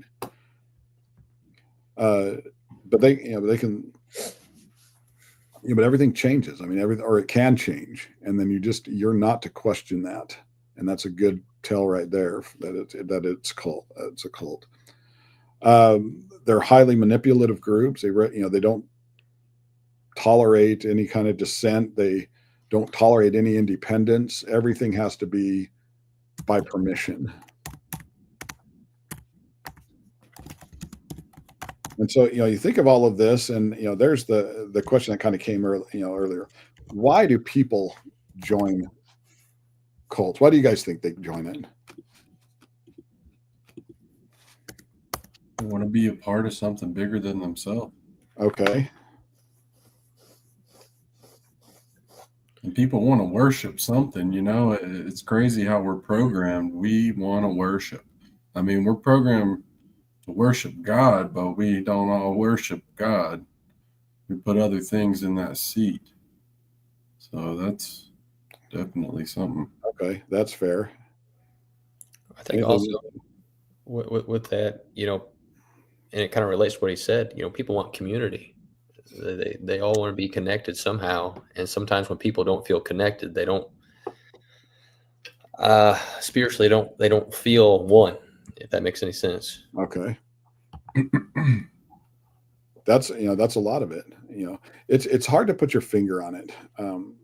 Why people join. There's because there's really not a decisive personality profile for someone who becomes involved in a cult. Now you can see it afterwards, but someone who is wanting to get involved with it, there's really not a specific. It's not like cults are targeting personalities and saying, okay, we want that one or we don't want that one, and they'll take anyone as long as you pledge to them. And so there's not like a personality profile. Different people join for different reasons. They want validation, in any different area that you can think of. But, like you said, some want to feel like they belong to something. Some are just, maybe they're curious about it and they get caught up in it. Well, if you think about their family situations too, you could have someone from a broken home that they wanted a family, or something that resembled something like they've seen around town, Right. We tend to think of like cult members as being, as having psychological problems. Why would they do this? And they're broken mentally, and that's what makes them do what they do, and listen and so forth. But and some of them may have psychological problems, but the majority actually were psychologically normal before becoming affiliated, with these religions. And they get involved at any age. I think the average age is based on the International Cultic Studies Association. The average age is about 25 years old of people who join these cults. Some do join as children, some as senior citizens, but on average, it's probably about 25 years old. One of the big things is a relationship, the factor, and that's comes to what you guys said. About 25%, I guess, of cult members were recruited by other people who were strangers at them at the time. And that's it. The rest of them, knew. Most become involved because of, they're friends with someone who might be in that cult, or, just any other reason, for it. And peer pressure can be a big thing with. I guess that kind of shows us how we can evangelize. It's definitely an area, isn't it? I mean, to try to give them the good instead of, dragging them into something like that. A lot of prospects do, they seek out the group rather, after reading material that might interest them. And of course, these cults are going to put out the best possible material that they can and make it look like a community and make it look like belonging. And you think of someone that doesn't have a lot of friends, or they're not really social, and then they're just grabbing for literally anything. And then all of a sudden they see something of, that could, bring them into a place where they, it's going to be able to solve or resolve that. Why would that not look attractive to them? And, but most who are approached by cult members, whether friends or family or strangers, most of them don't join. But it's really interesting when you see it, why some and not others? Why, why the appeal to some not others? Former members of cults have spoken up, and and here's some of the things that they've said is that they some experienced significant stress levels, and stress related to just a normal crisis, but they get really stressed out when it happens. Romantic breakups, that's another part of it. That's they get they're inside of a cult and they meet someone and they become romantically involved with that individual, and because not everyone is dictated, you have to marry this person or not, but you're gonna but they're around people so frequently and they meet someone within that, and then they leave it, and that person just breaks up with them, and they've got to deal with that. Now you've got the emotional stress of leaving the cult, and of someone that you thought was going to be a part of your life, and they're not leaving because they want to keep being a part of that religion, and they don't want to, they can't comprehend life outside of it. Failing at school. It's another one that, people they get so stressed about it that they can't keep up with their studies. Uncertainty with their job. They don't know how they can keep it. Other people are just unsure of the transition. Late adolescence is probably the most vulnerable age for cult recruitment, and it's because they're emotional, and it's because of the emotional and physical separation. Excuse me. Excuse me. They have emotional and physical separation from their families. They're more open to new groups when they're younger. There's normal ways of coping might not be working for them, and so they're more open than normal to people offering kind of a road to happiness. I mean, when you're young and you're trying to find your way and your footing, and then someone introduces you to this process or this group that can just make you so much happier. Why would someone young not want to be a part of that, when they're trying to figure out their future and everything? So they'll buy into that. Whether or not a person, prospect buys into a group is really kind of contingent on three factors. One, and this is probably the biggest one, is personal vulnerability, being gullible. And, they don't look, no one wants to think of themselves as gullible. You want to think, okay, I thought about this on my own, but they really are gullible. They're afraid to say no to an individual who's talking to them, and they're unable to reason rationally and critically about what's presented to them. And so they just so they're just vulnerable. They just go with the flow and go with what looks attractive to them. The second factor with this is that they is the content of what's being presented to them. So it's not just being gullible and afraid to say no, but the content is actually it looks flashy, it looks good. I mean, you're looking at the brochure, you're reading, they probably have statements from different members saying how great it is, or from the leaders, and but the content that's presented to them look good to them. And finally, number three, it's the sales technique of the presenter. So they have their best that are out there trying to recruit different individuals. Certain personalities are just going to attract people. If you're nice, and you can have, you can be preaching error, but if you have a personality that people really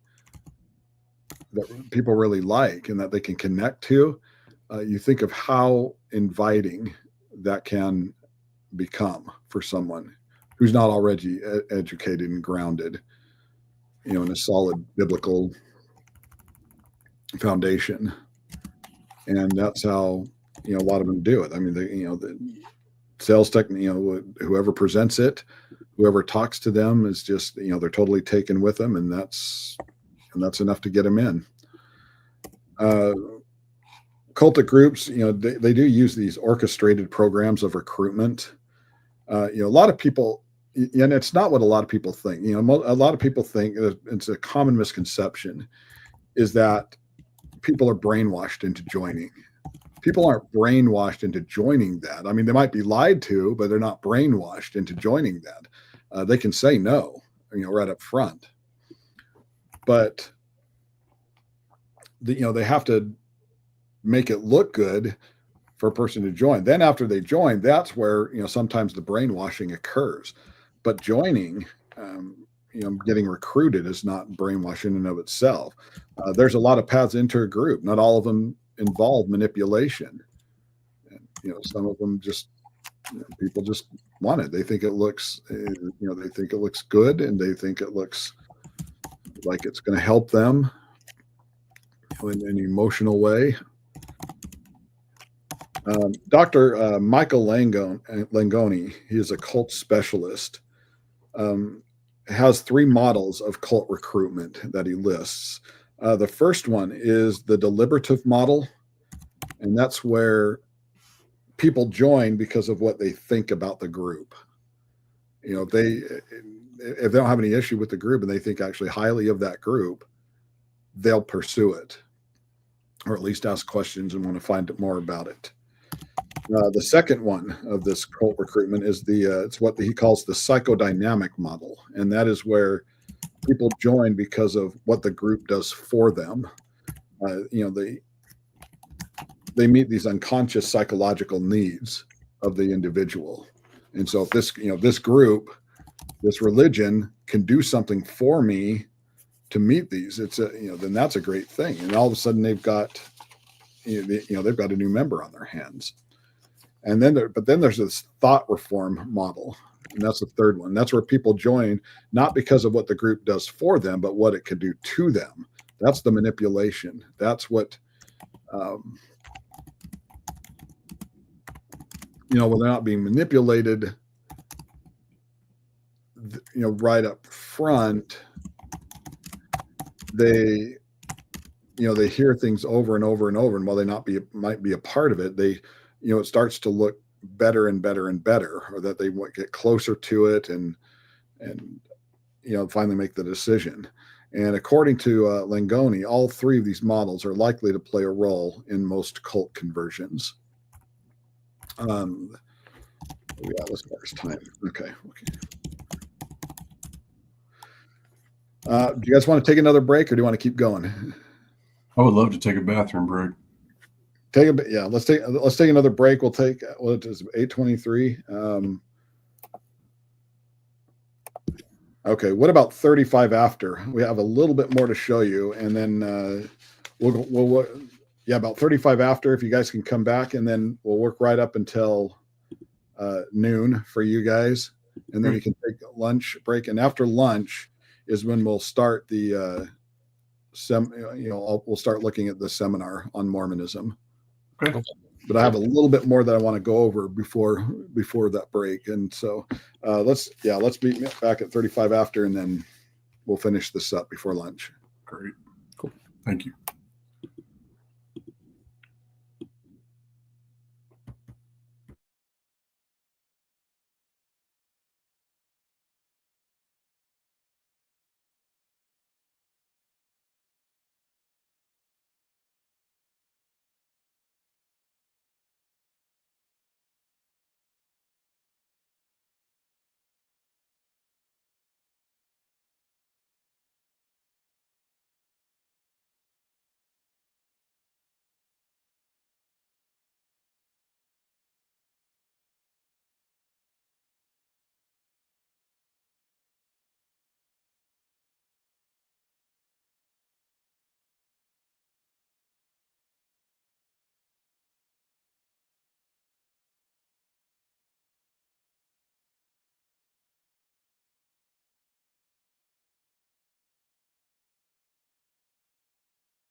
Wow.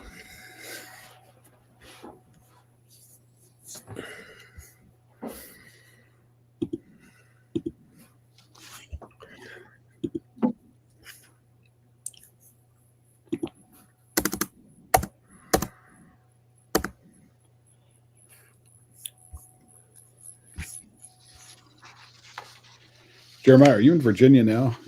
Yes, sir. Okay. Do you have to visit the school at all, like during the time that you'll be taking the courses? Not that I know of, unless Dave says I have to, and then I graciously will. But I would like to go down at least once or twice to kind of see how everything runs in person. Yes. Yeah, it'd be neat to see. Basement layer. I'm sorry? Into the basement layer of the GST. That's right. Oh, is it in the basement? Indeed. Oh, is it? So. Have you been over there? Oh, yeah. Okay. Yeah, it's not, once Dave gets it all hammered out the way he's trying to get it, it's going to be real nice. So is it at the building of Warner Robins or? Yes, sir. Yes, sir. It's, they have, I guess, their worship area, and then they have like a fellowship hall, and underneath the fellowship hall is going to be the entire school. Okay. Now they've been working on it. The last time I was there was for Galatians this time last year. So I'm about to make the trip here week after next. 1st, 2nd, and 3rd John. Very nice. So, okay. So how long have you guys been, each of you been attending or taking the classes? A year. Okay. So you've been enrolled a year. What about you, Jeremiah? I just did my first semester, and so this is my first summer class. Oh, great. Okay. I was taking a bunch of classes at GSOP for a while. I got introduced to quite a few of the professors kind of there through that. Well, I know they've got some good ones over there. And so, They do. So I think this one I was, when I first started teaching a couple of years ago is when I started teaching for GST, and Daniel Steersman, who's the preacher over at Warner Robins, I've known Daniel for a number of years, and he is a student of the book. yes, he is. I definitely appreciate him and the work that he did, but he's the one that kind of introduced me to GST, because I knew he was going to be working with them, and then he kind of introduced Dave and I, not personally, but I mean we got to know who each other are with the school. But yeah, Daniel has a great family. Okay, we have about 20 minutes before we break for lunch. I want to go over some sort of some of the turmoils and why people leave cults, and what sort of the imprint that it leaves behind when someone does leave it. It is possible to leave it. I mean, it's, not everyone is stuck in it for life, but it can kind of wear on them for a long time or years to come as well. There is turmoil of leaving a cult when you first get out of it. Trying to exit it, there's can involve a lot of pain and suffering. And you think of why. I mean, the group, that group that they're with all the time really sort of become the person's identity. That's who they just, they think of themselves as part of, that group. And it's just, such a normal part of it. And so departure in and of itself can really be a form of this psychic trauma. It's going to psychologically do something to you when you get out of something like that. In fact, a lot of former cult members have been diagnosed with PTSD, and they need to go through counseling. And and that's probably some of the more severe cases, but even some that are not so severe. I mean, it does something to you mentally when you try to get out of it. Deprogramming a person is part of the psychological process of getting through it, and it is a process of getting through it. No one's just going to be able to click off overnight, after they've been a part of this belief system for so long. And so, I mean, there's a lot of problems that are reported by these ex-cult members as well. One is that all of a sudden you've got, whereas you once had a sense of purpose, now it's just all a sense of purposelessness and, being disconnected. And like all of a sudden there's no meaning in your life. And, and that can lead to like depression. And a lot of them have this depression, and then you start to feel for other group members. I mean, you start to grieve for them, and and realize that how lost they are, and then that they try to, and it can be really a difficult thing because while you get out of it and you start to, and you're trying to deal with it yourself, you start to try to get other people out of it, and they're not there yet, and so they'll fight you on it, and they may even they may even disassociate themselves from you. And so what was once those close relationships, all of a sudden they're not close anymore. And that can take a big toll on an individual. Guilt, a lot of them feel guilty about leaving. Not that they regret leaving, but that there's a lot of guilt that is carried with it. And a lot of anger. I remember, that was one for me. I mean, I was, after I left, not what, a lot of people say, well, you just left as this angry Mormon, but it really wasn't. I mean, not until after I'd left, that's when I looked back and I thought I got really angry at, what they did, or you think of how could I have gotten caught up in this, and how did I, so you have a lot, you have a lot of animosity, and that, and that happened for years and years. Alienation, you feel alone, because that was your world, when you're for a lot of people. Isolation, distrust, that's a big one. That was another one for me, is that you don't trust it. You think, that was my religion. That was who I was. And if that wasn't right, how am I going to trust anyone else? Mm-hmm. Even if they have the truth, it's going to be very hard to get, to regain trust for anyone or anything again. Mm-hmm. And then you just have the fear of going crazy. I mean, you just, because everything, it just sort of bubbles up around you with all of these emotions. There's fear of what the cult threatened. And if you left, if you actually left, that they threaten you with things that can happen spiritually, eternally, and that's what causes a lot of people to go back, is because they get so afraid once they leave that, oh, maybe I made the wrong decision, and then they return to it. And of course, those cult leaders and everyone in it, they're not just going to cut ties right away. They're going to try to get you back. But if they can't get you back, that's when everything is going to really kind of come crumbling down around you. Oh, thank you. My wife just came in with this letter. You have a tendency to think in terms of just, black and white. Nothing, it's hard to reason with when you first leave it. You have a difficulty making decisions. You're dealing with low self-esteem, embarrassment. A lot of people are embarrassed, when they leave it. They think, what are other people going to think of me? Why, they're going to think that I was just this gullible individual that followed everything. And so there's a lot of embarrassment that comes with it. Disassociation, problems with self-identity is just, kind of coming to grips with it. Flashbacks, that's a big part of it. They're not just, once you leave, I mean, it's been so embedded in you psychologically that you have these you'll have these flashbacks and so forth. Nightmares, family conflicts, that's a big one. what happens, what happens if you leave a cult and your family's not ready to leave, or they refuse to leave? Then all of a sudden that can really damage the whole family dynamic. Dependency issues. It's hard to, with distrust also comes, a lack of being able to depend on anyone.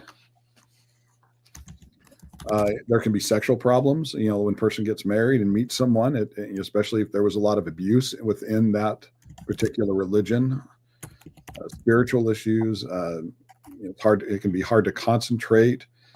And so, even with help, it's really not uncommon for ex-members of these cultic religions to take a few years to recover, because you've got to reestablish your identity. You need to gain back a sense of purpose, apart from that group. You need to rebuild that trust. And that's not going to happen overnight. And so you need to overcome that anger and that animosity. It took me years before, I could even, one of the reasons why I do the seminars, because I finally got to a place where I could do it to try to help other individuals. And, because you start thinking about, how do I reach these people? And that's the biggest thing with, when you look at a lot of these world religions, and that's why I like to really sort of dig mentally into people. Why do they believe the way that they do?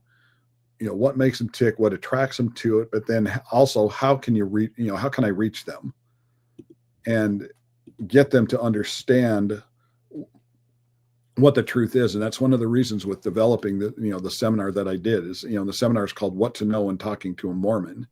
And that is, to get familiar with this. And that's how you can help other people in any religion, is to really get familiar with what they believe and why they believe it. And then you can, and then it's easier to help them. I mean, it's, I think most people that are seeking Christ, they know the Bible's there. They want to do what's right.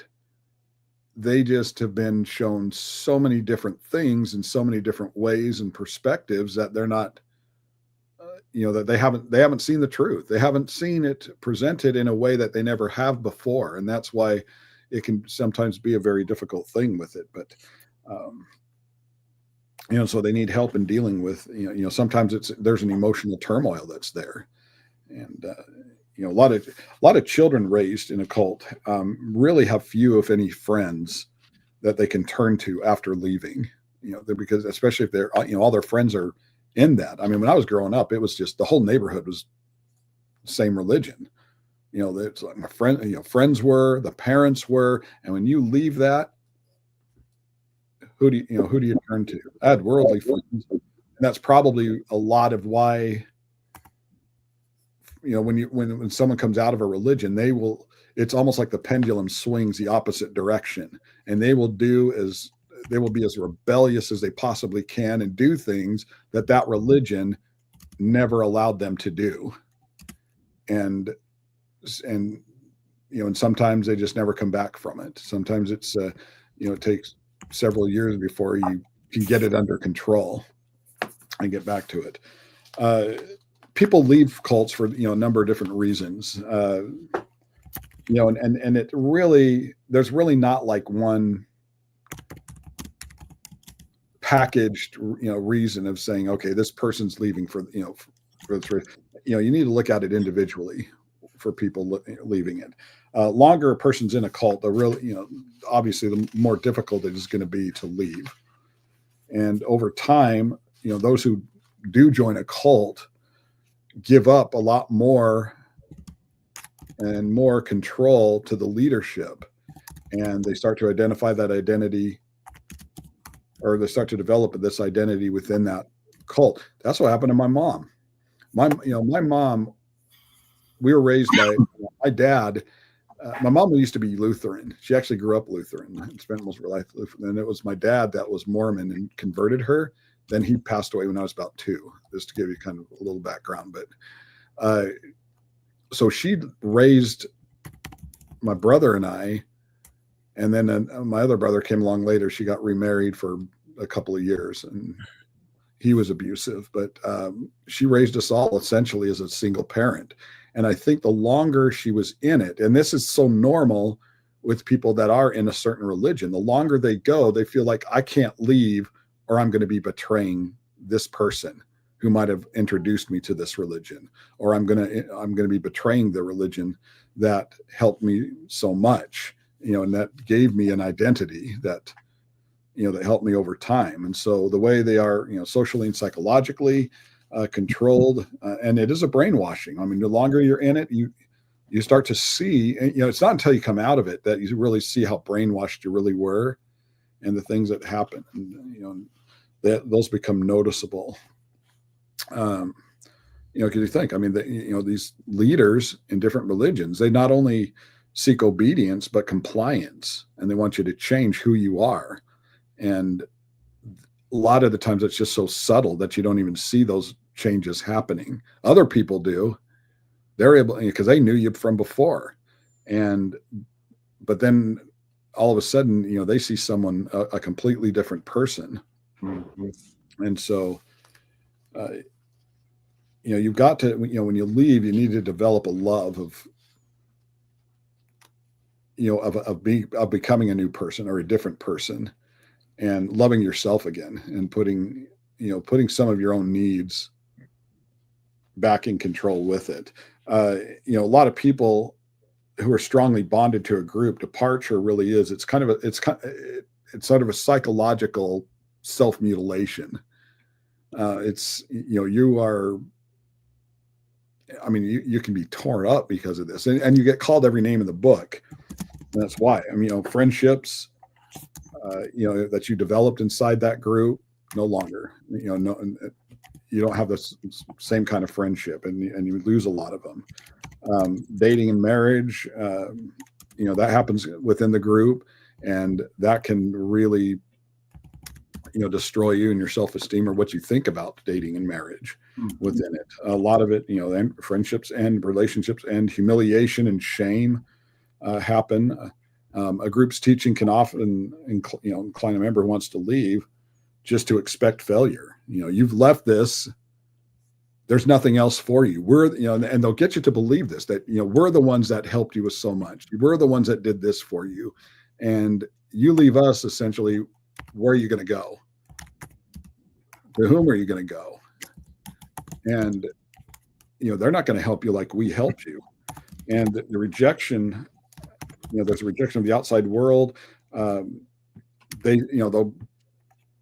tell you that, that there's going to be supernatural consequences because of this. I don't know how many times I've been called a heretic by people in the LDS church. I have been, we were in a campaign in New Orleans with, when I was at the Memphis School of Preaching, and it was a door knocking campaign, and then we had a gospel meeting to invite people to, and so forth. And my wife was with me, and so we were knocking on doors, and most people were really nice. And I came up on a door actually that had the doormat had a picture of the Mormon temple on it, and I thought, wow, there's my angle right there. And so we knocked on the door, and the guy that answered it was really nice. And, we just said, hey, we're at the Church of Christ. We're inviting, people to this gospel meeting. And I said, I notice you have the temple on your doormat. And he said, yeah. And I said, I actually used to be LDS. And this guy's demeanor switched like from day to night. I mean, it was just that quickly. And he got this real serious look, and he said, then you walked away from the one true church. And I said, could we talk about that? And he said, there's nothing to talk about that. He said, you're a heretic. And he slammed the door in our face. Yeah.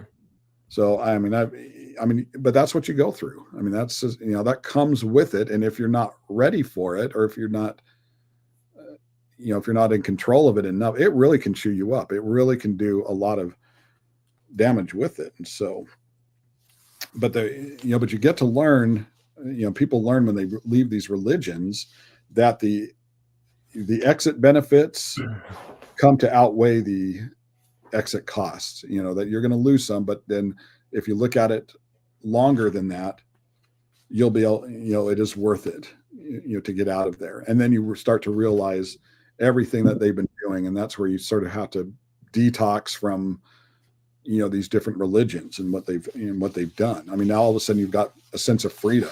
Never had that before. Now, what do you do with that? And, so exiting, it might cause someone to, regain their old interests that were, given up or, stifled from joining a certain group. And so, if you can go back to some of that's positive that are positive, it's really a good thing of being able to be restored to, to some of that and having a sense of normalcy with it. And people are aware, they realize just how they were, manipulated before, but there is that struggle at first. So it's really important to help people out as much as you can that have come out of that, and study to understand. That's another reason why I came up, why I did this, why I'm doing that seminar now is, you want to understand the ideologies that they were a part of and beliefs of it, because once you can understand that, once you understand what they're going through or what they're believing, it's easier to really kind of get on that level and just and reason with them. I mean, there's an advantage to to knowing where someone's coming from, and that's why I like to ask a lot of questions, like, why are you a part of this, and and find out where they are mentally, where they are spiritually, so that you can learn about the things that are influencing them, and then you're able to kind of talk through that and walk through it with them, and then just work to really improve that relationship with someone that's in that sort of religious environment, rather than just trying to get them out. I mean, they know you're not just going to yank someone out and with one discussion. You want to, that's why you establish as much as you possibly can, build that relationship so that you can have those discussions to where people will start listening. They might not agree with you at first. They might get angry with you at first, but people tend to listen more when they get to know a person. And that's why and be patient. That's the biggest thing that you can draw from, is just to be patient with people. And, I mean, it was a process getting in, no one starts a religious group unless you're like brought up in it. No one just decides overnight, hey, I'm just going to join this group. Something attracted them. They look at it, they start to read more about it. They start to hear more about it, and maybe talk to other people that are in it. And then he slowly, it starts to attract them more and more and more. And so if it's a process to get them into it, it's going to be a process to, for when they leave, and if they leave, to get them out of it and finally stop thinking in that way. And so you ever known someone that was religion and you see the tendencies that, they carried with them, and that you almost know, okay, I know this person came from here, based on some of the verbiage that they still use, and either for you or like for the worship service or the church or whatever, you can tell what their background is. I mean, Jeremiah, I know you've been preaching for a couple of years. I've been doing it for, a number of years. And, whenever someone calls you pastor, okay, I know they're not with the Church of Christ, but that's just how they were, that's just what they know. Right.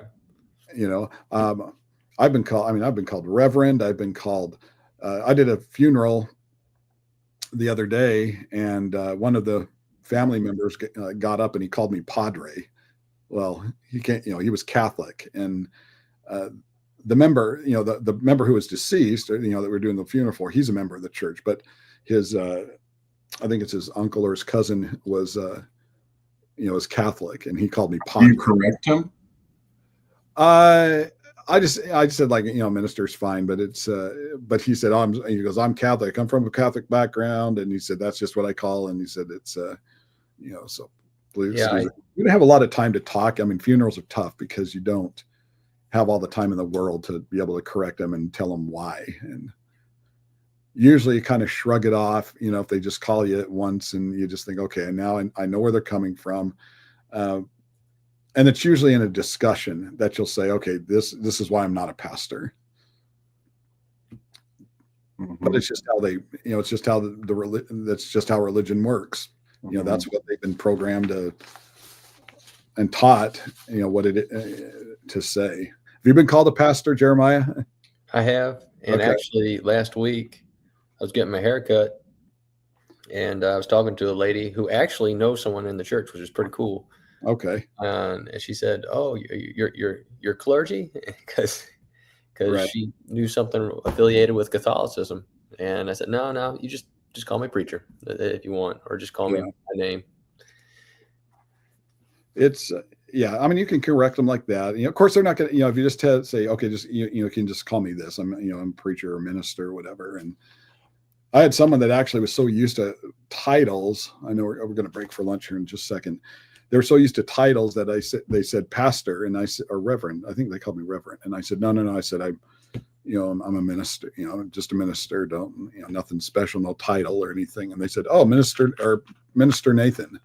So they're trying to use minister as a title, and you have to let them know it's that we don't use titles in the church. But they're so conditioned for that, and that's how the religious world, the world operates. Is they've created these titles for everyone, and they use them. Anyway, any questions or comments with looking through the cults or the characteristics? Okay. After lunch, and we'll break again until say 11. I say 11 o'clock, but it's like what? You're 3 hours ahead of me, so